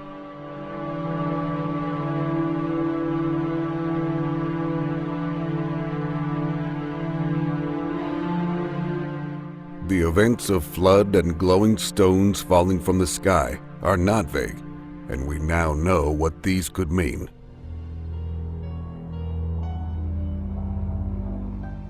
There are, though, more clues about the end times when we return to his prophecies about the third Antichrist.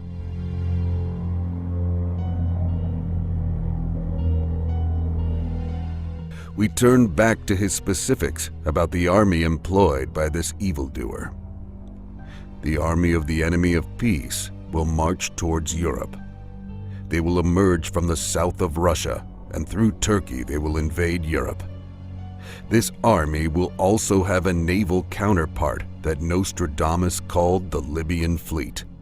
It will move into the Mediterranean, and there will be a massive naval war in the Adriatic. Malta, Sicily, Sardinia, and other islands will be destroyed. Again, never in the history of mankind has there been such firepower with the ability to wipe out islands until now.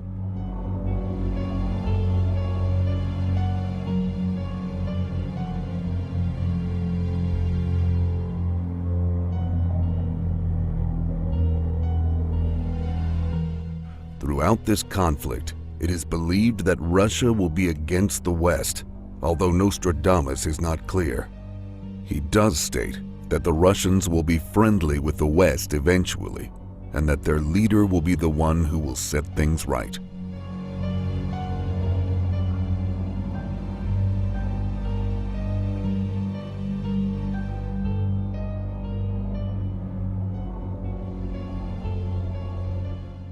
The reason for this is because Russia soon realizes that they need to ally themselves with the West in order to defeat the Easterners. These Easterners are in reality the people of China and various former Soviet nations. In addition to this, the Easterners will be allied with the Islamic nations of Asia and the Middle East.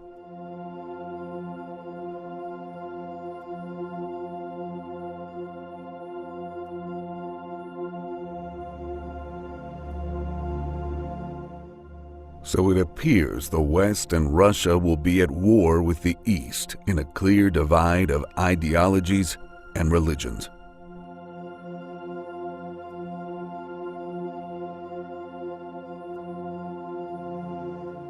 Again, looking at world events today, it is not a stretch of the imagination to realize that China and the Muslim world could easily find themselves at war with the mainly Christian materialistic West. There are already so many issues that could spark international conflict.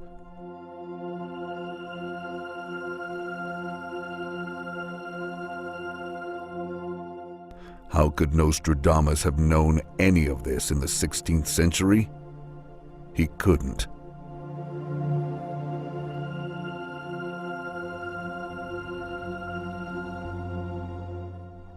It seems that his third Antichrist will bring the non-Christian nations against the armies of Christ, and he also states that the Christians will be faced with terrible persecution and tortures.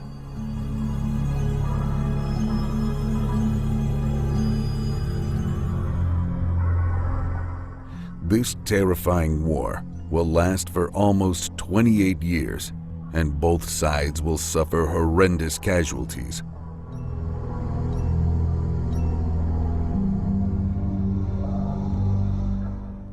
Our cities will be ballistic missiles will strike New York and other major centers.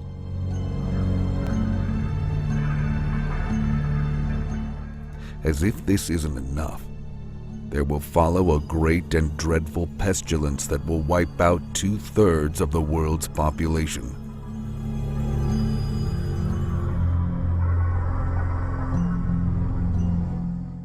This could be nuclear radiation or the spread of disease as society breaks down.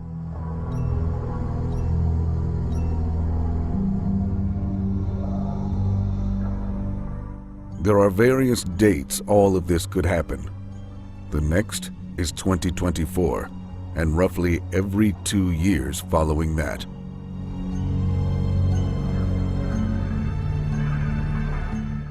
As Nostradamus tells us, it all depends on the actions we take now.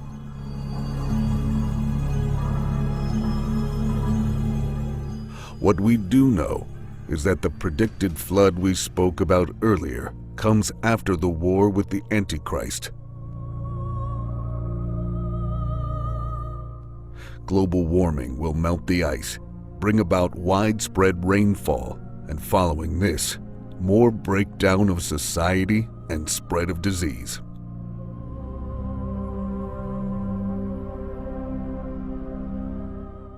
In addition to all of this, it is thought that global warming and the melting of the ice caps could cause the planet to shift on its axis, causing tidal floods to worsen. Our position in the solar system would even alter and cause us to move even closer to the sun.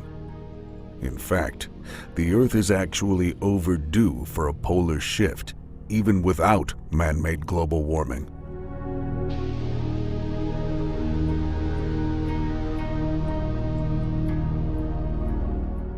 There is absolutely no way a man from the 16th century could have known about any of this unless he had some way to see into the future.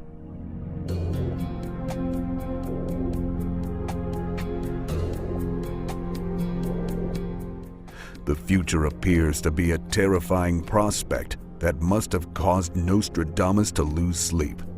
There is no wonder that he tried to tell us.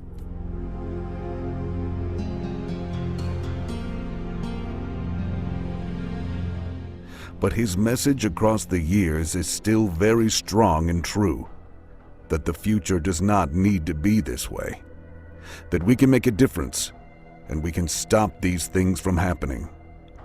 The question is, will we listen?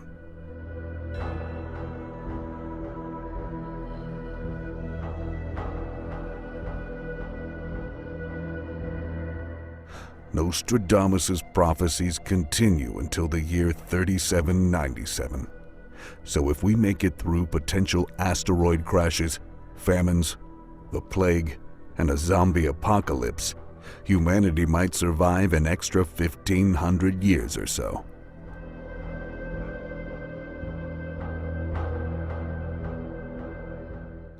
Still, between now and the end of times, Nostradamus predicted a lot of terrible things. Wars, the coming of 3 antichrists, and many plagues and pestilences.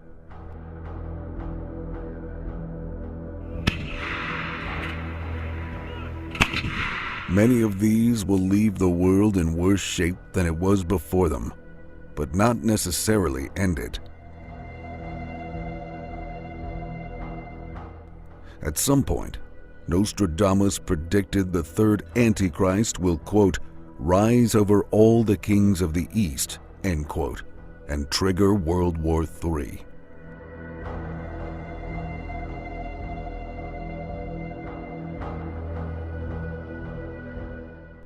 This won't be pretty and will last up to 3 decades, resulting in a lot of death and destruction.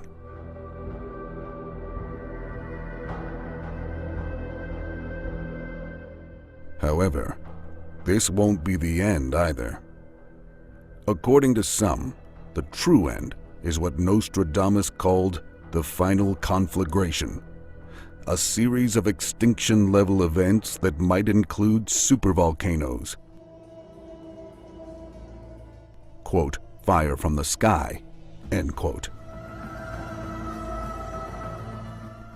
and what some believe could refer to a massive solar flare.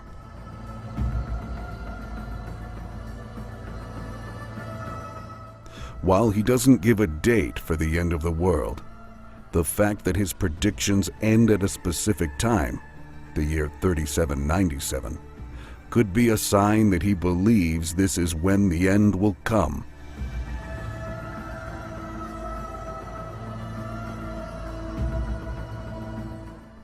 It seems, according to the prophecies, that our end days may be some kind of zombie apocalypse.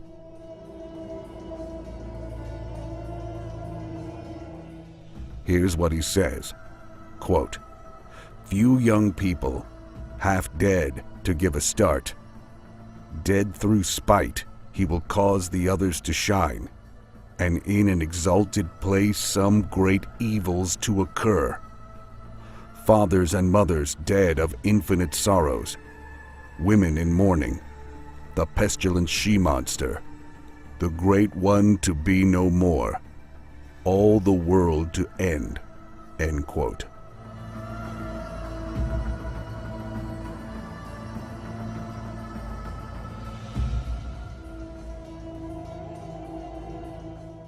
He hints heavily at the rise of a great evil disease that renders sufferers half dead.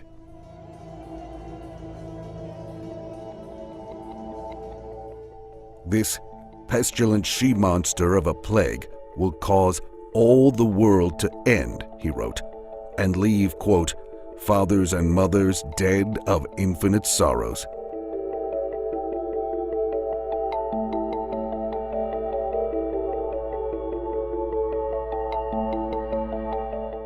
He continues, quote, after great trouble for humanity, a greater one is prepared. The great mover renews the ages. Rain, blood, milk, famine, steel, and plague. Is the heavens' fire seen, a long spark running?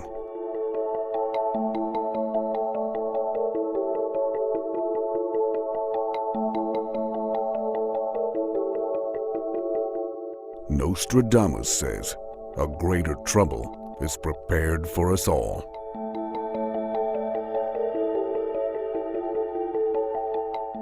And so what is the truth? Could one man living hundreds of years ago really foresee future history?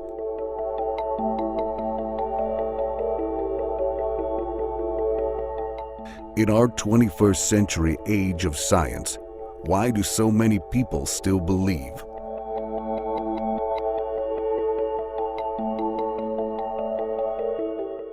A few years ago, we may have scoffed, but today, science is actually permitting things that were once left in the realms of science fiction and fantasy.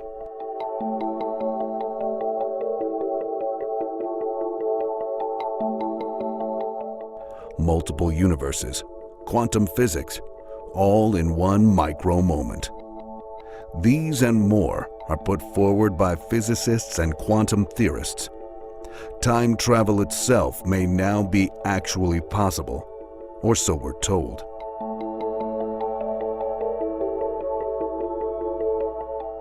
Could Nostradamus have found some unique method into perceiving vague images of a future world?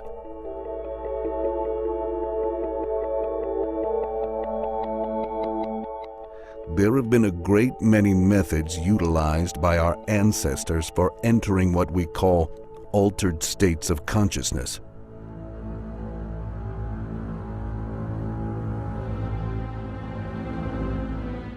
Different ways of seeing and understanding reality itself.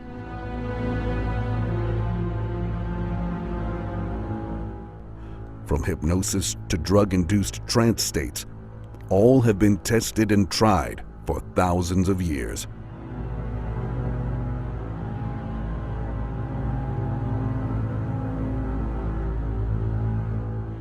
Nostradamus was himself a man of science who delved into the world of the occult, the hidden.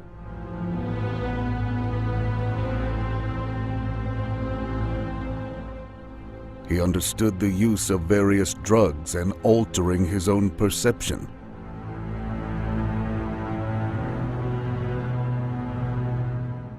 Was he in that perfect quantum state that allowed him to bend time and reality?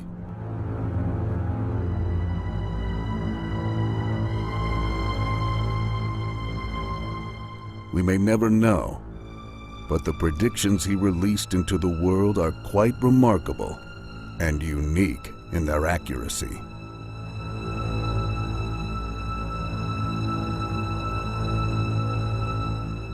Perhaps we have some truly dark days to prepare for as best we can.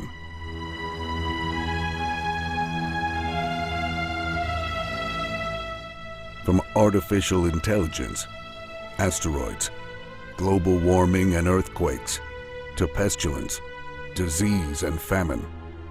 And perhaps those in powerful positions will seize the day and head these things off at the pass by researching and utilizing the great work of the Michael de Nostradamus, who will be forever known as Nostradamus. Time will tell.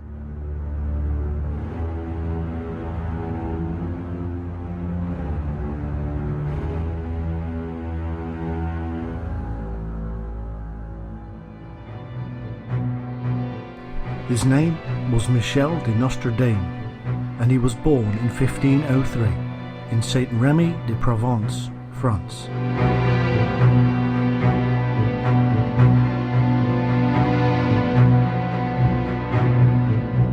He is known better as Nostradamus, the apothecary and seer who published his collections of prophecies.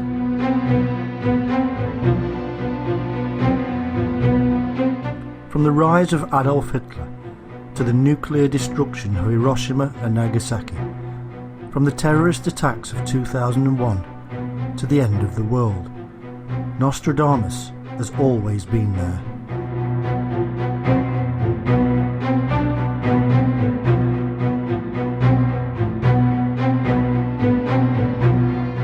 But all of these prophecies were discovered after he died, after he had written them down, and after the events. The day of doom is coming. Now though, his quatrains are predicting our own immediate future.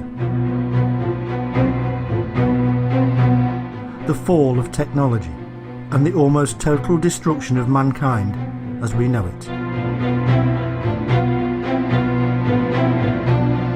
The rise of a huge Islamic army led by the Antichrist that will begin a third world war.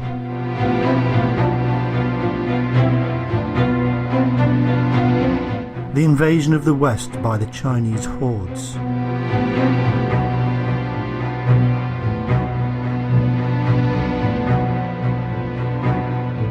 All of these and more are being discovered in the writings of a man from 16th century France.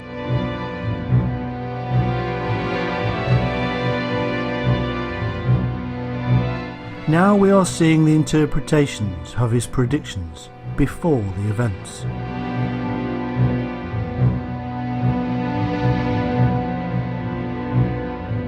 The question is it true?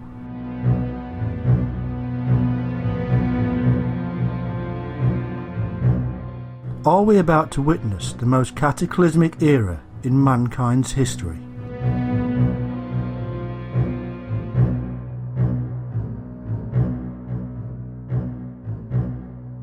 The world of Nostradamus was a world of secrecy.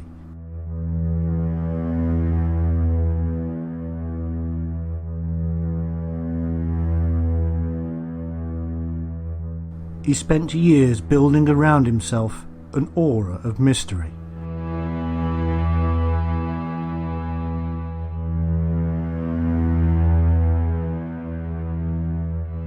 He claimed that the danger of his own time required that his words were written down in enigmatic sentences that he called cloudy obscurity.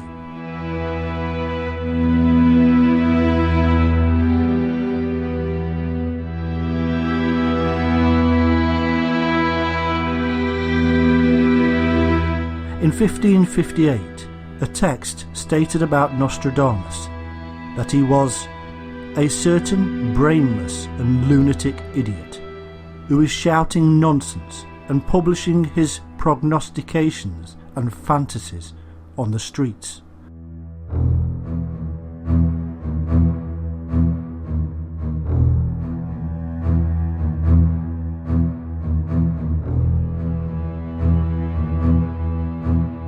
The astrologer Laurent Vidal wrote in his Declaration of the Abuses, Ignorances and Seditions of Michel Nostradamus that if I wanted to recite all the ignorances, errors and idiocies that you have been putting in your works for the last 4 or 5 years, it would need a pretty big book.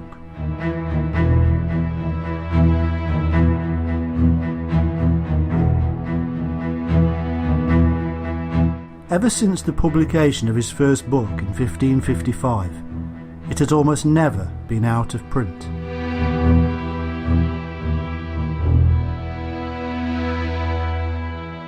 It is said he predicted worldwide events, births, catastrophes, and even world wars.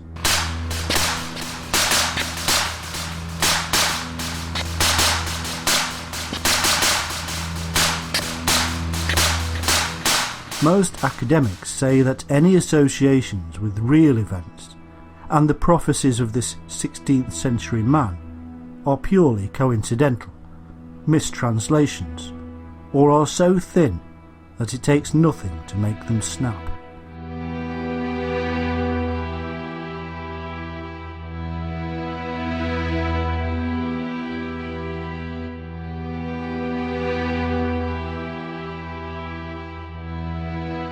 But is this the truth?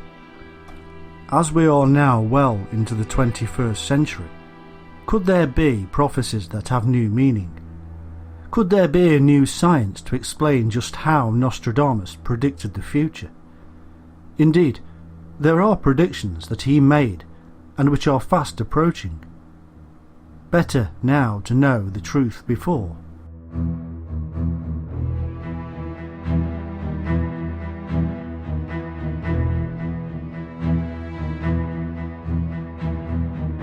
We will begin by taking a look at his life.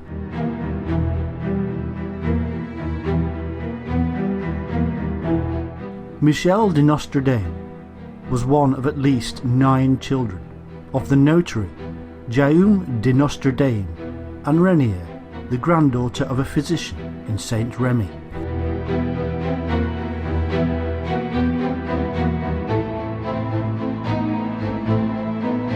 His father's family had been Jewish, but had converted to Catholicism and taken the surname Nostradamus, meaning Our Lady.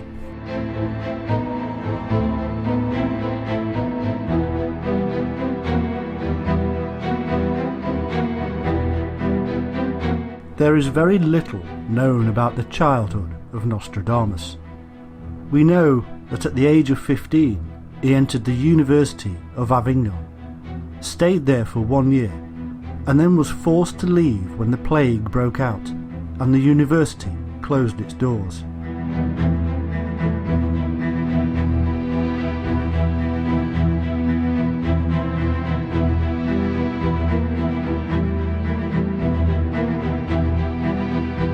According to the accounts of Nostradamus, he then proceeded to travel the countryside for 80 years as he researched herbal remedies.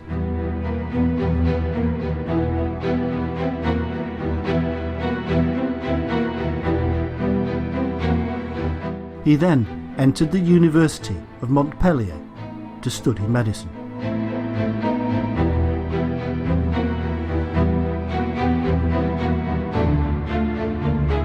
He was then expelled for practicing apothecary and slandering other doctors.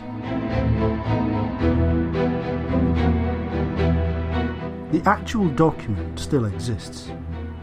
And so, even though his publishers would call him Doctor, the truth is that he never made it.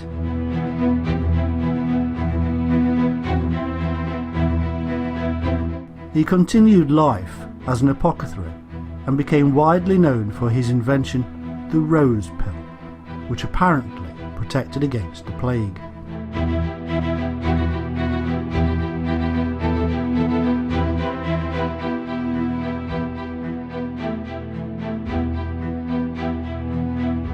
By 1531, he was so well known that a leading man of the Renaissance invited him to Agen, where he married and had 2 children.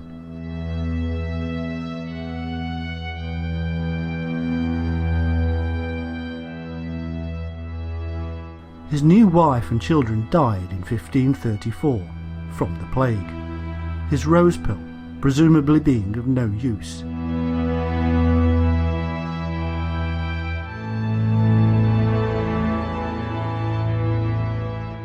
He then travelled again across France and into Italy.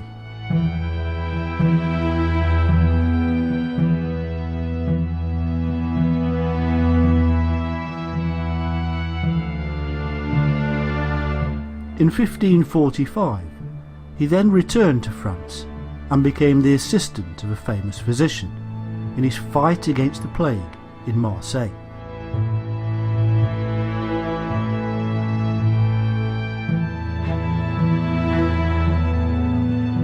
He then moved on to his hometown and region to do the same.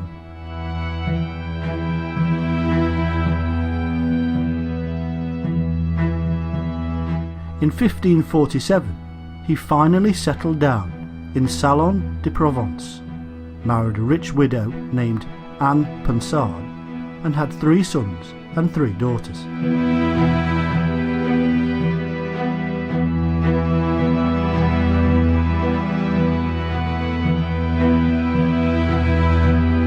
After a visit to Italy, Nostradamus decided to move away from medicine and steered himself towards the occult world.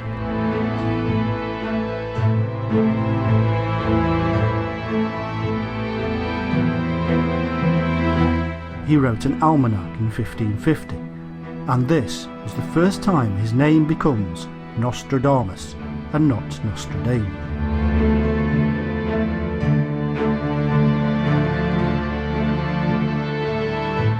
It was a success, and so he decided to continue. In total, he wrote over 6,000 prophecies.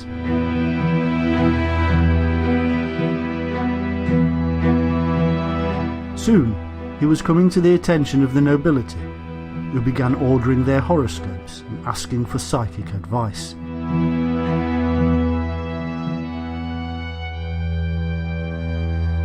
He then proceeded to do something very strange. He would write a book containing 1,000 quatrains of undated prophecies. These are the prophecies he is now known for worldwide, and it is because these are undated that they remain open to interpretation in every generation.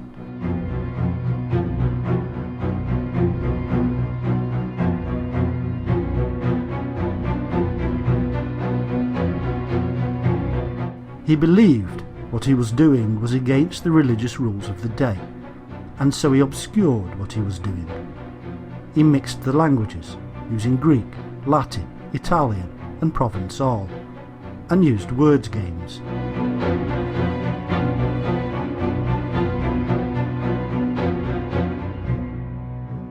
In truth, he would have had to have practiced magic to upset the Inquisition. Prophecy and astrology were permitted.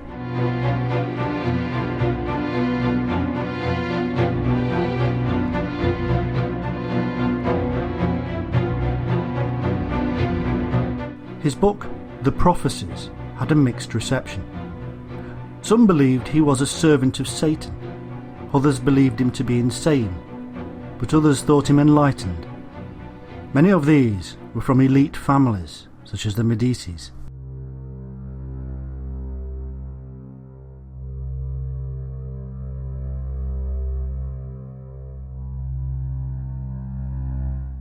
Catherine de Medici summoned him to Paris after she read about his homage of threats to the royal families.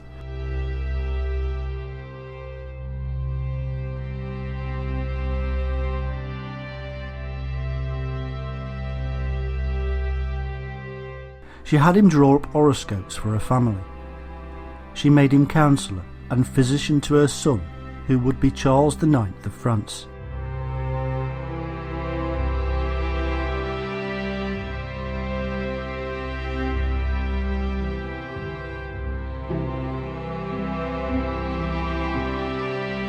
Nostradamus suffered from gout, a type of arthritis, and in 1566 it was making movement problematic. In June of that year, he was drawing up his will. By July the 1st, he told his secretary, "You will not find me alive at sunrise." The following morning, he was found dead. It seemed this was one prophecy he did get right.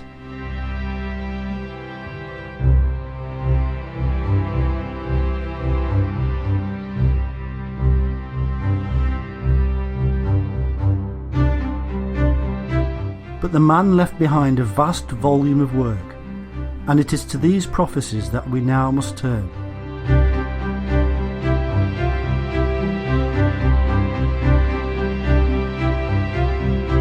There are many problems with the works. Firstly, the typesetting for printing in those early days was done by word of mouth, and so each new edition differed.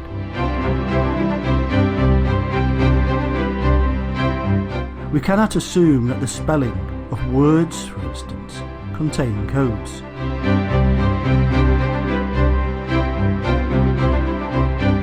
Since his death, there have been over 200 editions of his prophecies, and they remain as popular today as they were in his own lifetime.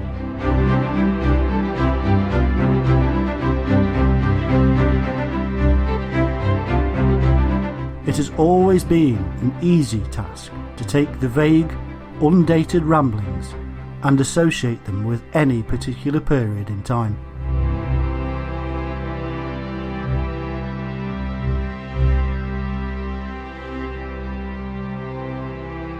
He produced his works, he claimed, on astrological judgment, or the possibility of events such as births and coronations.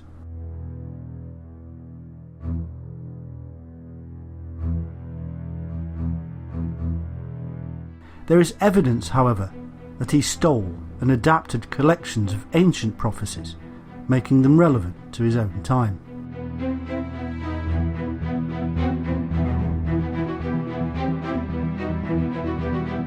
It is fact that he stole from Livy, Plutarch, Suetonius, and more, and much of it word for word.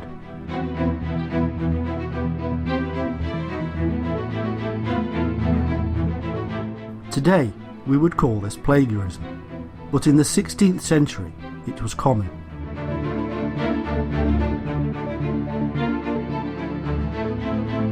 There is in fact a method of prophecy called bibliomancy, and it is believed he practiced this.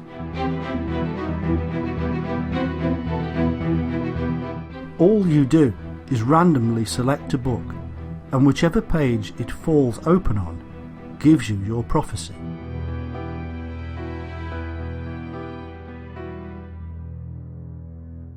It's all very scientific.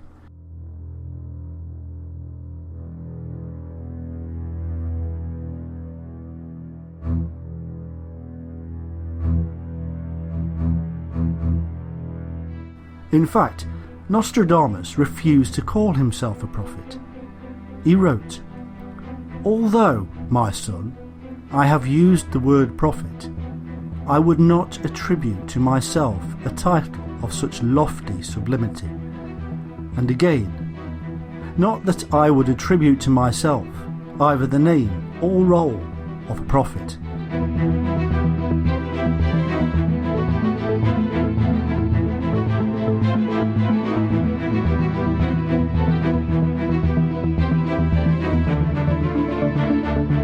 His book was entitled The Prophecies by Nostradamus, not The Prophecies of Nostradamus.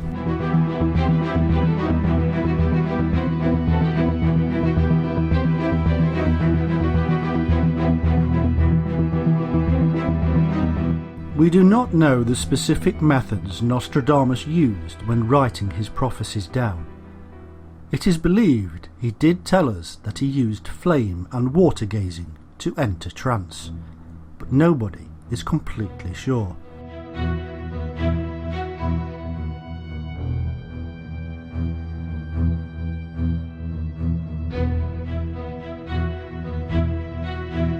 He did say that he emptied his soul, mind and heart of all care, worry and unease through mental calm and tranquility.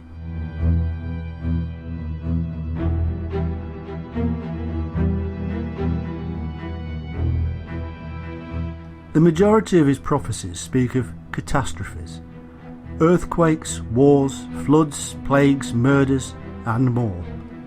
All are undated.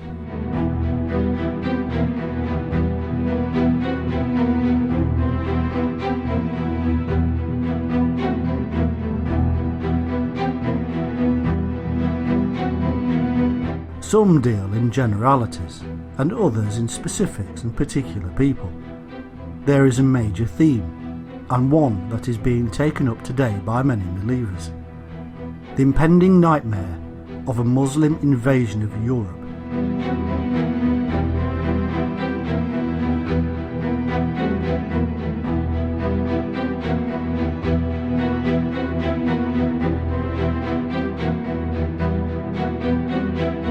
They would follow the Antichrist himself. This, as today, was simply a mirror of current events. In the days of Nostradamus, the powerful Ottoman Empire was a constant threat, and many believed they would soon invade.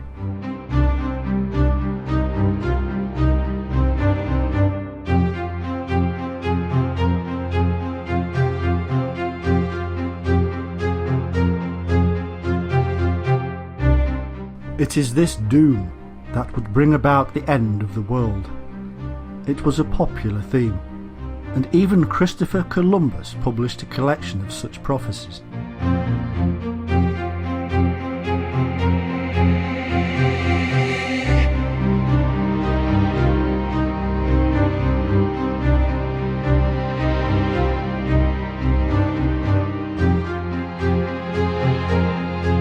So what is it that Nostradamus supposedly predicted? Why has he become so infamous as the greatest of prophets? In fact, these are difficult questions to answer, because so many people have credited Nostradamus with having predicted events by looking back with hindsight and assuming that what he wrote actually meant that particular event.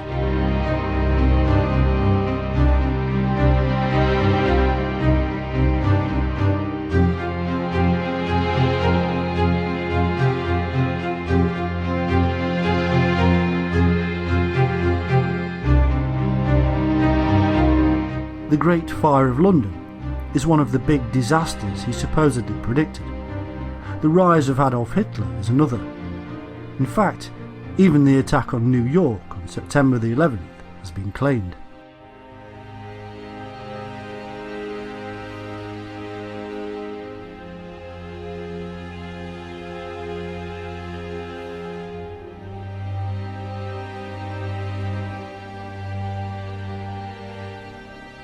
The famous skeptic James Randi said that Nostradamus suffered from modern-day manufactured reputation, his words being fitted to events that have already occurred or are so close that they are predictable anyway.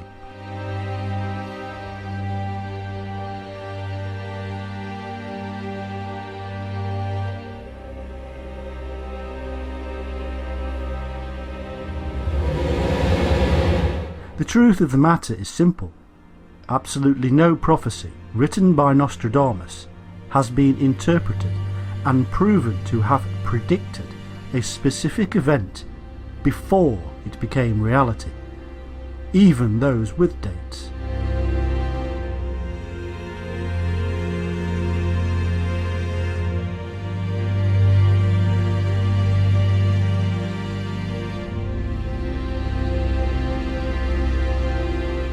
Even the false claim that Nostradamus said the world would end in 2012 is not only untrue, but never came true, and wasn't even said by him.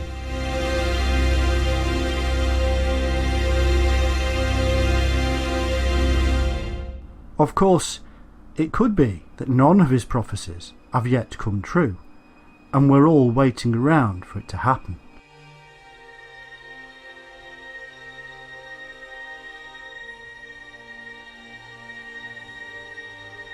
A simple search of the hundreds of websites and books dealing with his prophecies reveals one thing: that the words were so vague that almost anything can be claimed.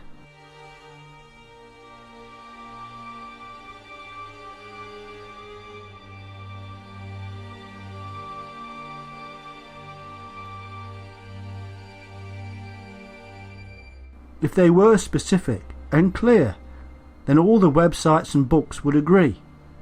The truth is they don't. They differ wildly, and they do so because everybody has a different axe to grind.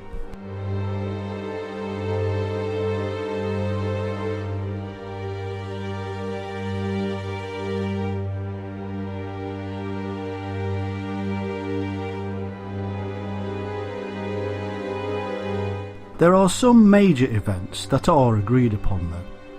The birth of Hitler, the rise of Napoleon, the French Revolution, the World Wars, and even the nuclear destruction of Hiroshima and Nagasaki. The day of doom is coming. Your blood will turn white. Your face will turn green. Your eyeballs will pop with pressure.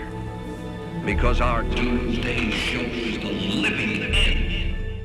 The problem is, when the academics started to get involved in the 1980s, they discovered that none of the actual documentary evidence backed up any of these claims.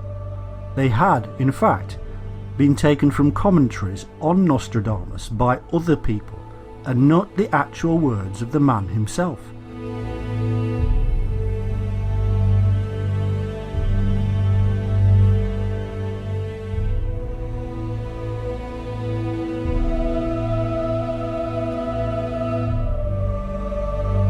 Even the prediction of the death of Henry II an event widely claimed to have been predicted by Nostradamus, was in fact not true. It didn't appear in print until 55 years after the king's death.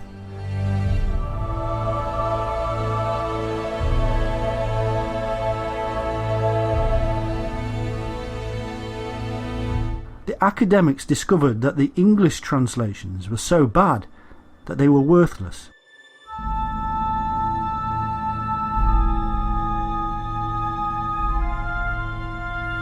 They did not take into account 16th century French and twisted the words to fit contemporary events.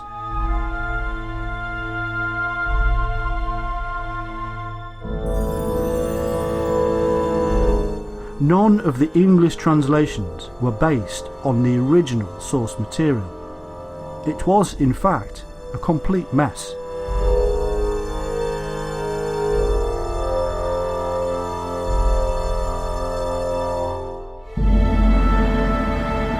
The question now is this: if everything that has been claimed for Nostradamus so far has been hogwash, then could it be that everybody is looking in the wrong direction?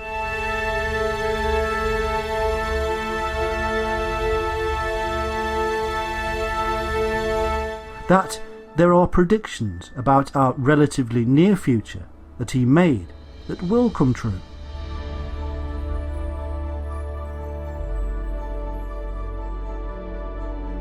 Let's have a look at some of the current theories and interpretations.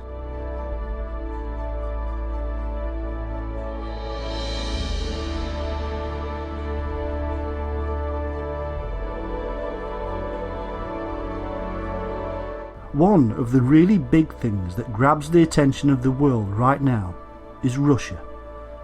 It is stated that Nostradamus wrote a lot about Russia, that Russia was even good, and that events in Russia will one day affect the entire globe.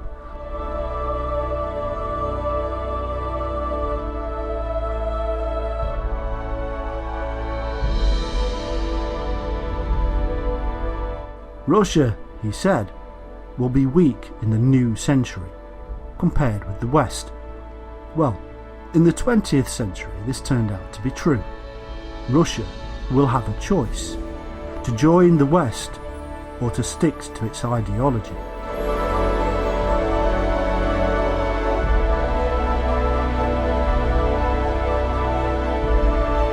By 2018, it is claimed, Nostradamus said that Russia will unite under his rule, whoever he is.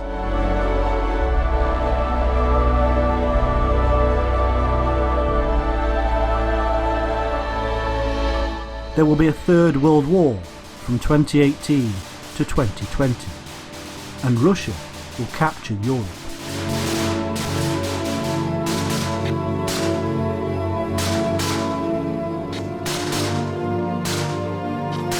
China will capture the whole of Asia, apart from India.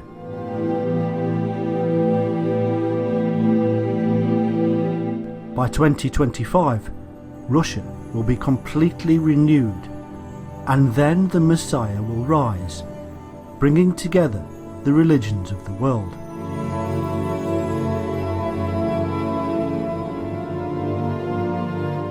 Well, that's what they say.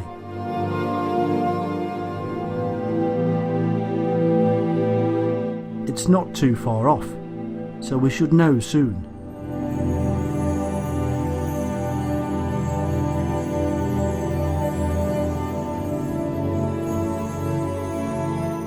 Of course, the other great threatening element of our modern times is terrorism, and specifically Islamic terrorism.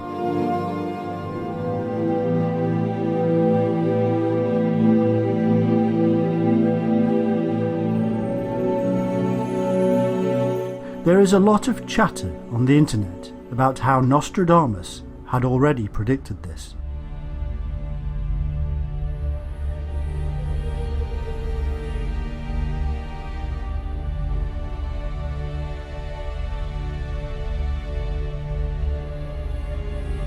Here's how it goes. In century 2, quatrain 30, Nostradamus wrote, "One who the infernal gods of Hannibal will cause to be reborn, terror of mankind, never more horror nor worse of days, in the past than will come to the Romans through Babel." Well, Hannibal isn't around anymore, and wasn't when Nostradamus wrote this, so he must have meant somebody else, somebody like Hannibal.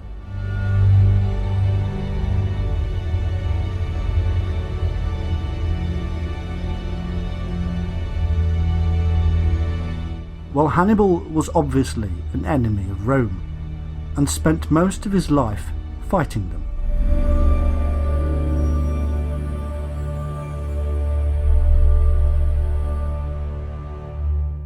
His gods will cause him to be reborn, and he will be a terror of mankind.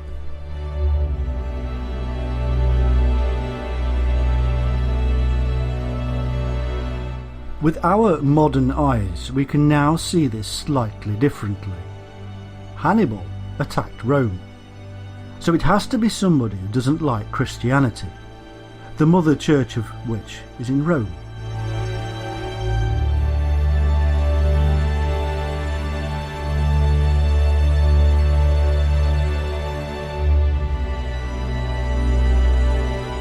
Hannibal originally lived in what is now known as Tunisia, a Muslim state that rests neatly between Libya and Algeria. So this new Hannibal will be a Muslim. According to the chatter, this quatrain speaks of the birth of an Islamic nation that will terrorise the world. Well, we have one of those, and we call it Isis, which strangely is the name of one of the old gods of Egypt.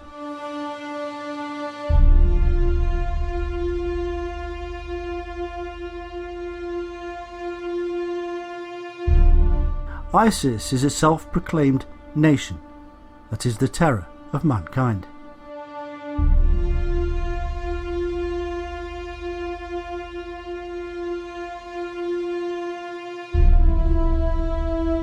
This terror appears to come through Babel.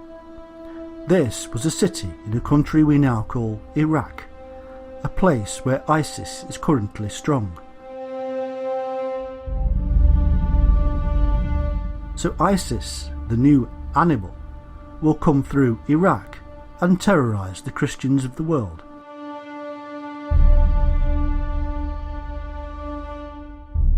Now we can truly see how easy it is in almost any age to create something out of almost nothing.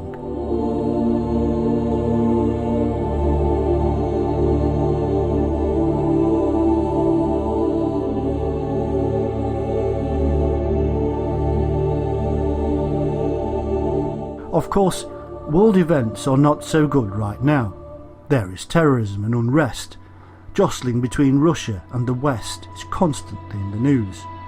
But the truth is that at no point in human history has it been any different.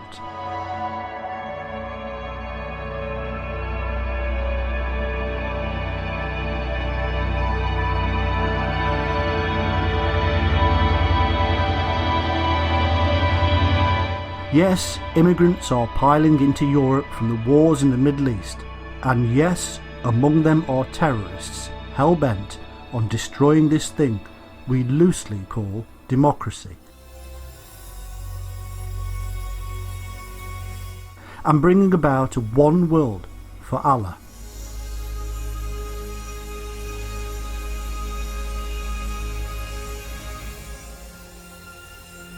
But nowhere does Nostradamus predict any of this specifically, and what he did say could easily have been used in any century.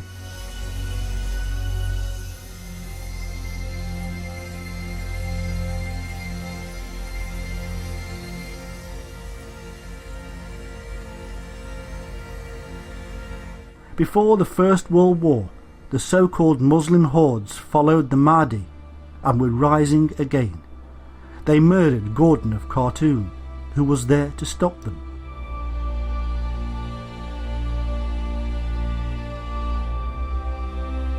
After the end of that episode, many then followed Lawrence of Arabia in the First World War.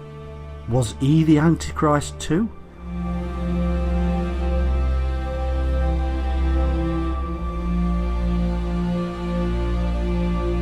So what else is supposedly predicted by Nostradamus? And what truth is there?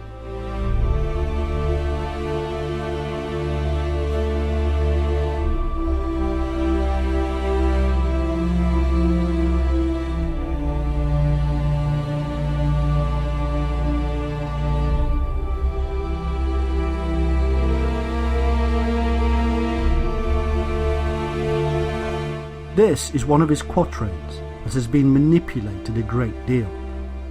Volcanic fire from the centre of the earth will cause trembling around the new city. Two great rocks will make war for a long time. Then Arethusa will redden a new river.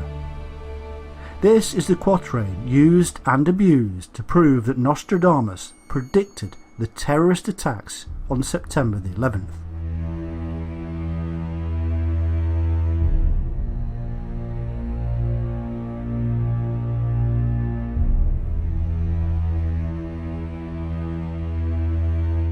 The words themselves are often twisted and changed. In fact, some even pop the city New York in there for good measure.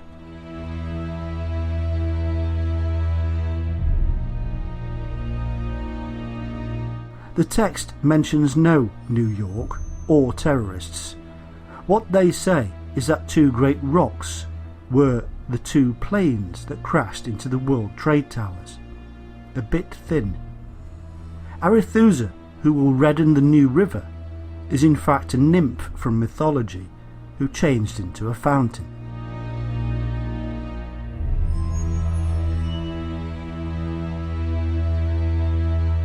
Any well-read person of the time would have known this.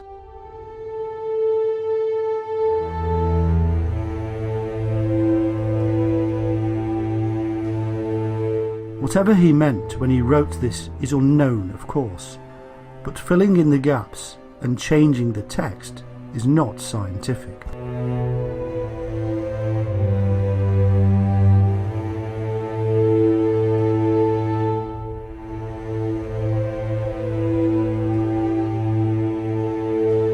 Of course, one of the most famous quatrains is the one about Hitler.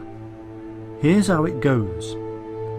In the place very near, not far from Venus, the two greatest ones of Asia and of Africa, from the Rhine and Hister, they will be said to have come. Cries, tears at Malta and the Ligurian side.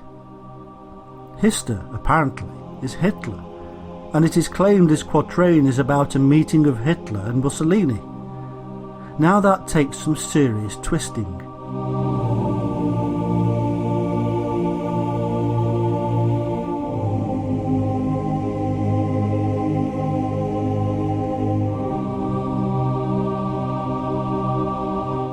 Hister is in fact a term used widely at the time for the river Danube, hence the Rhine and Danube, or Hister.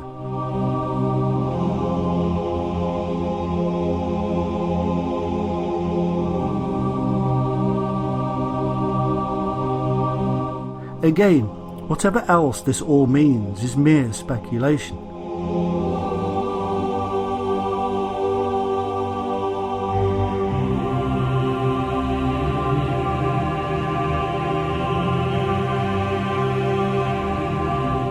Another man from history that is said to appear in the Prophecies of Nostradamus is Louis Pasteur. Here's the verse. Lost, found, hidden for so long a time, the Pasteur will be honoured as a demigod. Before the moon finishes its full period, he will be dishonoured by other winds.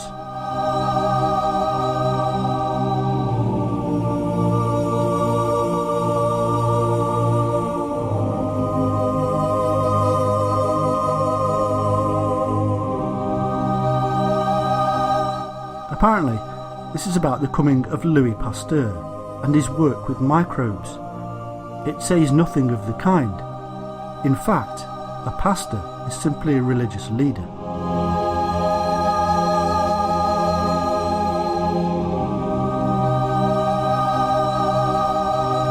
And then there is the famous prediction that Henry II of France would die.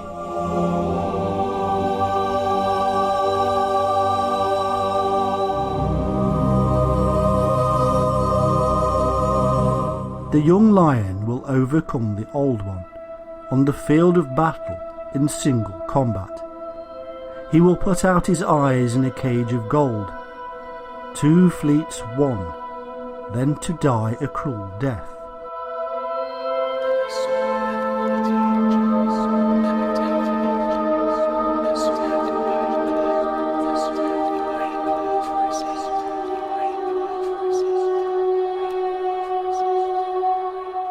Four years later, Henry was in fact killed from a lance in the eye at a match with Captain Montgomery. It was not on the field of battle, but instead at a party. Today people say that this prophecy made Nostradamus famous. This is a blatant historical lie. The prophecy itself was not even known until 50 years after his death, when it was first published posthumously.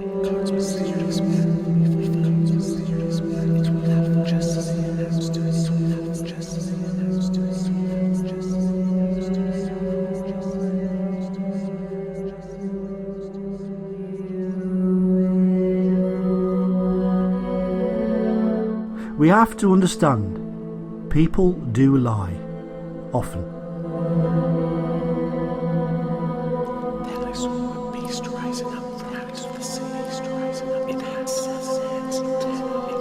Another one of those prophecies that is held up by believers as proven is the concept that Nostradamus predicted World War II and the arrival of the atomic bomb.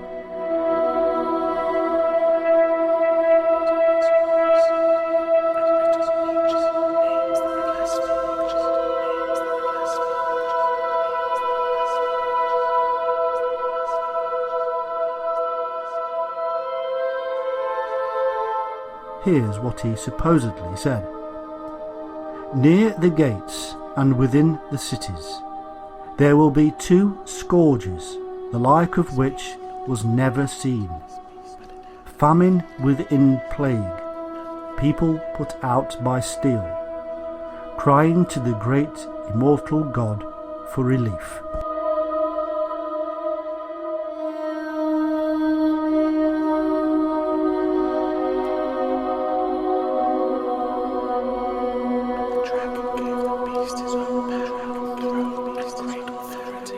A lot of interpretations get this completely wrong. Firstly, they state that the French word portes is seaport. In fact, it means gate or doorway.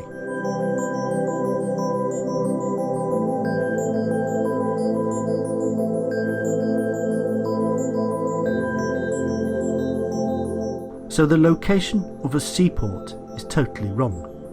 In fact, all this quatrain does is explain the terrors of the plague that we already know had spread across Europe.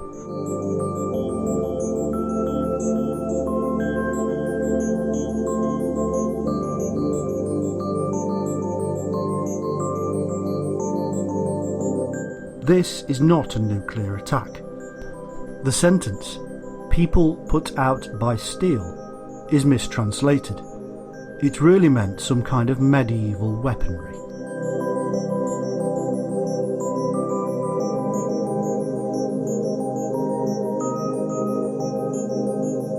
It is almost beyond comprehension that such a quatrain could be twisted and turned to mean World War II and nuclear explosions.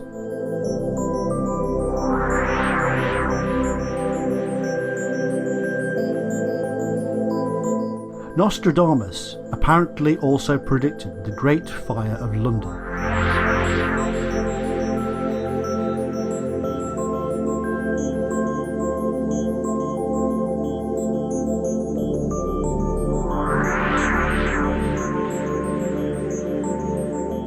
here's what he said. The blood of the just will commit a fault at London, burnt through lightning of 23/6. The ancient lady will fall from her high place. Several of the same sect will be killed.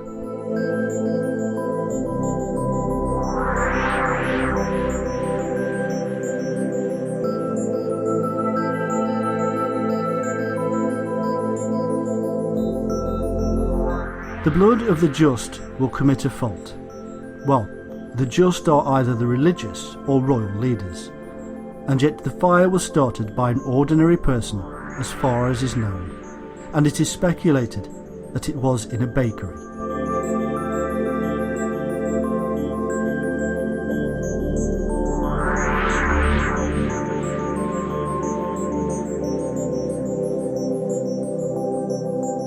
It is claimed that 23/6 somehow works out to the date 1666, and yet any school kid will tell you 23/6 is 138, which could mean almost anything, such as a psalm in the Bible.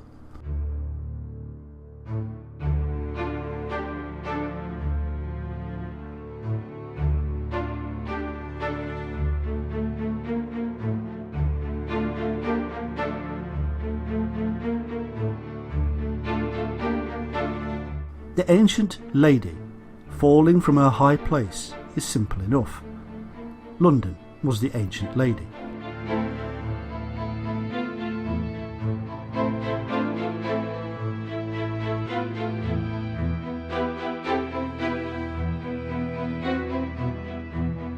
It is some kind of prediction that the royal or religious leaders of London will bring it down, and some of their own kind brought down with it. Well, that had already happened several times, and in an age that was just witnessed the monarch Henry VIII, there is no wonder, as it would be a common idea.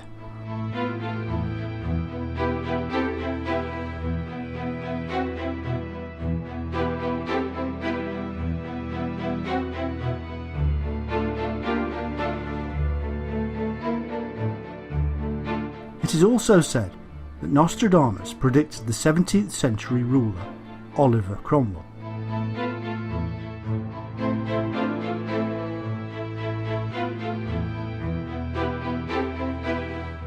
The man who would lead the armies of Parliament in a civil war against the royal houses of England and bring about a period of a republic.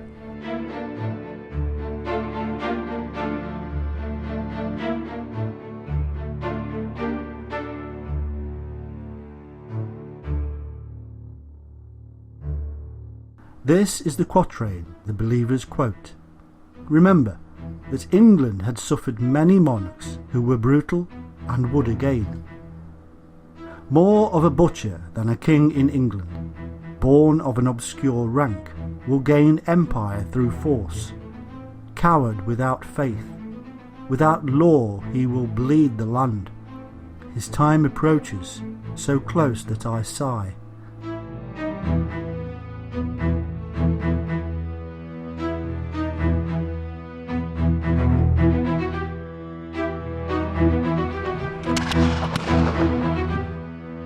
Firstly, Cromwell, for all his faults, was no coward. He was not without faith. In fact, he was extremely religious.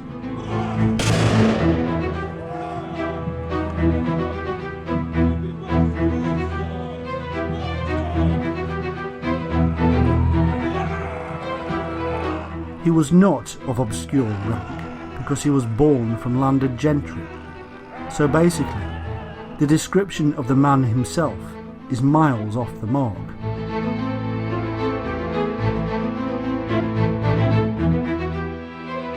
The next quatrain is claimed to have been a prophecy about the children of Henry II of France. The 7 children left in hostage, the third will come to slaughter his child. Because of his son 2 will be pierced by the point. Genoa, Florence, he will come to confuse them. This one couldn't be more wrong. Henry had 13 children, not 7, and only one of them died an unnatural death. So completely wrong there then.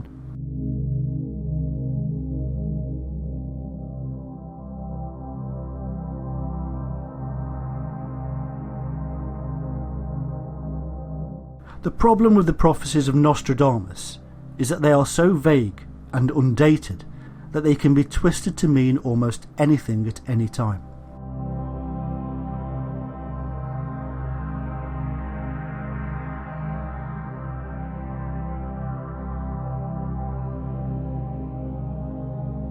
They are like scattering the pieces of a jigsaw puzzle that never made a picture in the first place.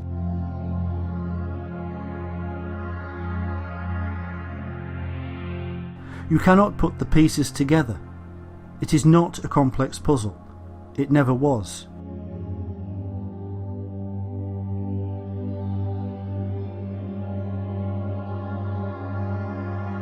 Do not look for insights into the future of mankind here, for all you will find are the occult ramblings from a bygone age that made little sense even then.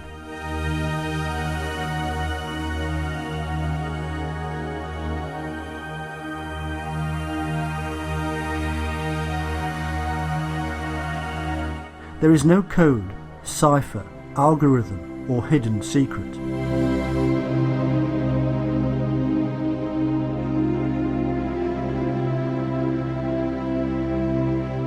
Most of the interpretations that are out there are biased by the individual creating them.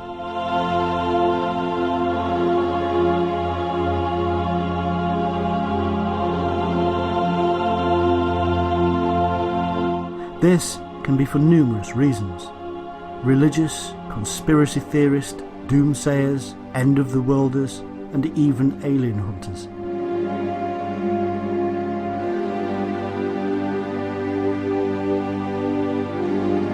Nostradamus was financially supported by Catherine de Medici, and he wrote numerous verses for her. Some of these predicted the downfall of Queen Elizabeth I of England, and even this didn't come true. She was one of the longest serving monarchs England ever had.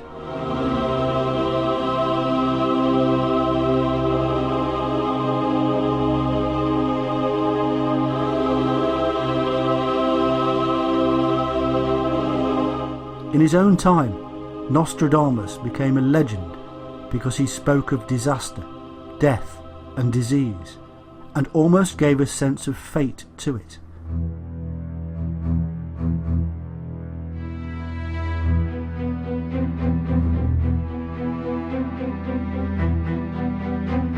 For if it were known that these things were to come to pass, then that implied a plan, and a plan implies a divine wisdom.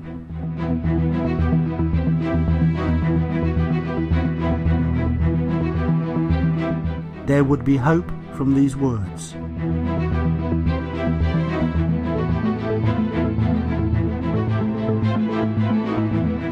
The people across Europe were suffering from plague, fire and war. They needed hope.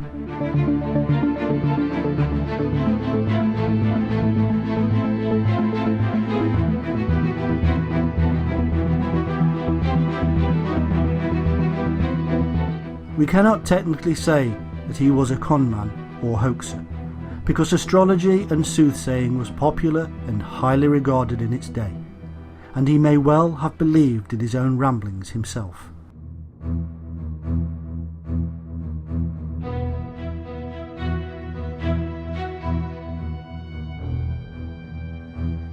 The real error and even deception comes after his death, when his words were and are used for various agendas.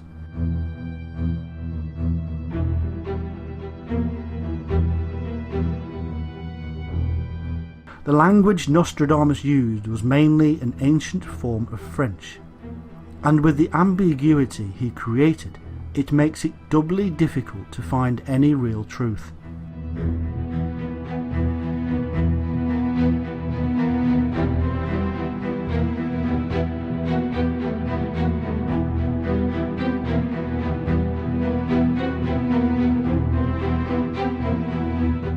has been credited with predicting the Great Fire of London, the end of the world, the rise of Hitler, the Iranian Revolution of 1979, various terrorist attacks, World War II, and even an invasion of aliens.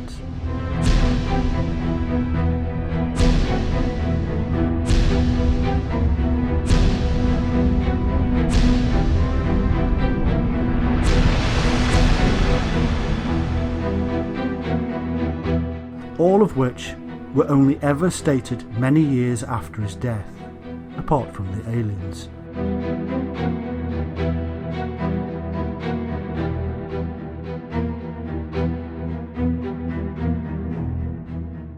Not once has a prophecy of Nostradamus been accurately predicted before the event.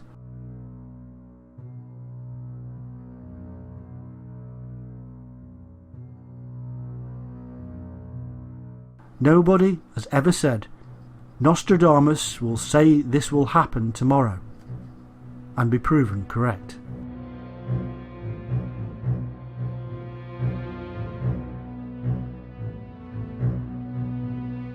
Nostradamus has been used, and not always by psychologically challenged individuals posting blogs on the internet.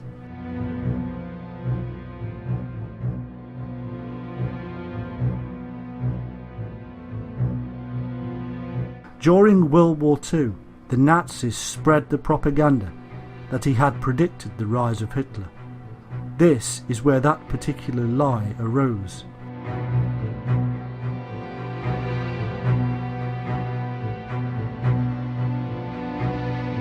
The Allies retaliated by saying Nostradamus predicted the fall of Hitler. The world is full of lies.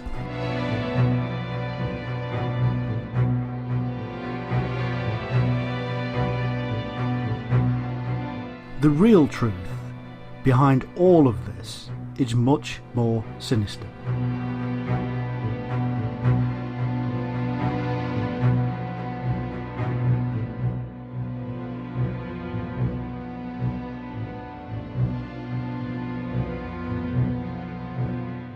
While stupid humans are running around wondering what the regurgitated ramblings of a 16th century occultist apothecary are really all about, their eyes are diverted from what is really happening in the world.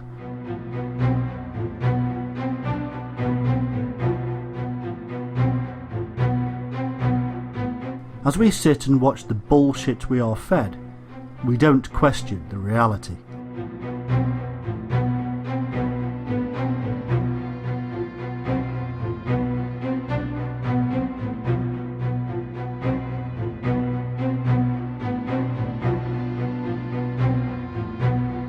Nostradamus was a man of his time. The world of the occult gave answers to questions they were not equipped to answer. Questions that science today have answers for. Medicine, religion, the occult and science were all one in those days. Today we have divided them, because science and medicine have deducted religion and the occult from the equation, using hard, verifiable evidence.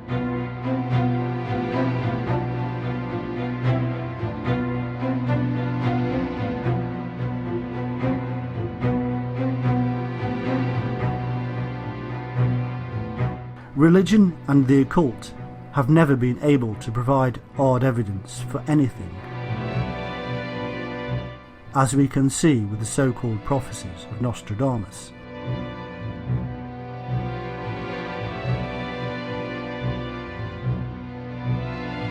And yet, we still want to believe.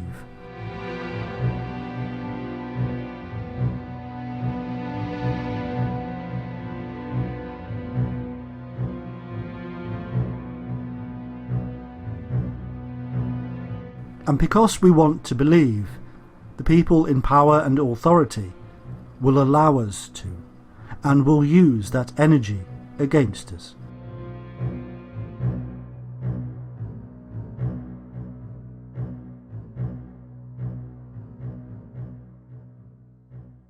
Do not search the internet for the truth about Nostradamus, for what you will find are the unscientific ramblings of people with their own agendas.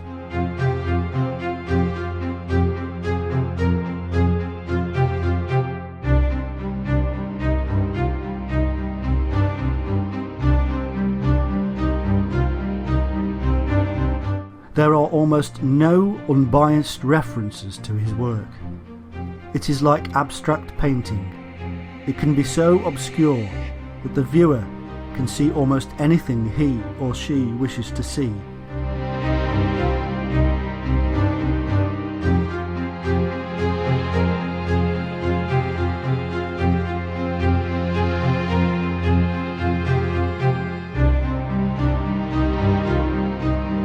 We no longer have the excuse of living in an age of uncertainty, because we know that the future cannot be seen, just as we can no longer revisit the past.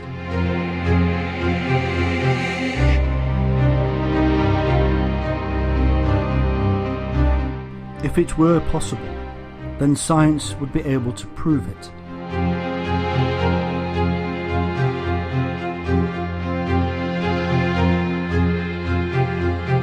A ball drops because of gravity. We can predict that with mathematical equations and then prove it in laboratory conditions.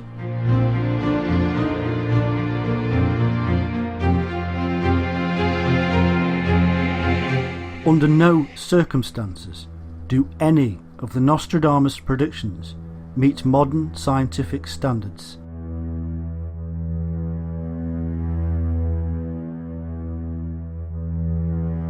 Neither do the claims of religions, psychics, mediums, and a whole host of other unverifiable ideas.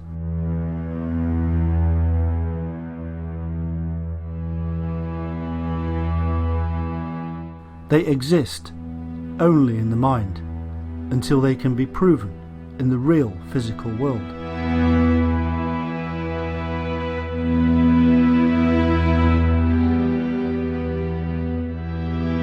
The problem is that evolution has given us a brain that wishes to connect the dots, to see a face in the cloud where there is none.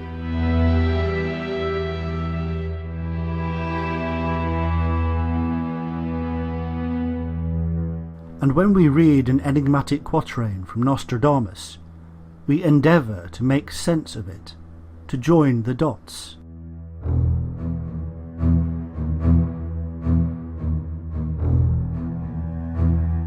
And we all do this in our own era, with our own knowledge of the world, and make sense of the words from our own perspective.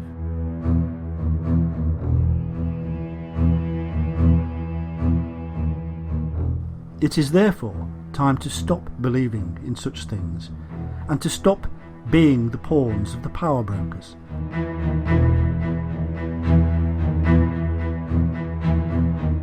To judge when best to join dots and when not to. There is no face in this cloud. It is just a cloud.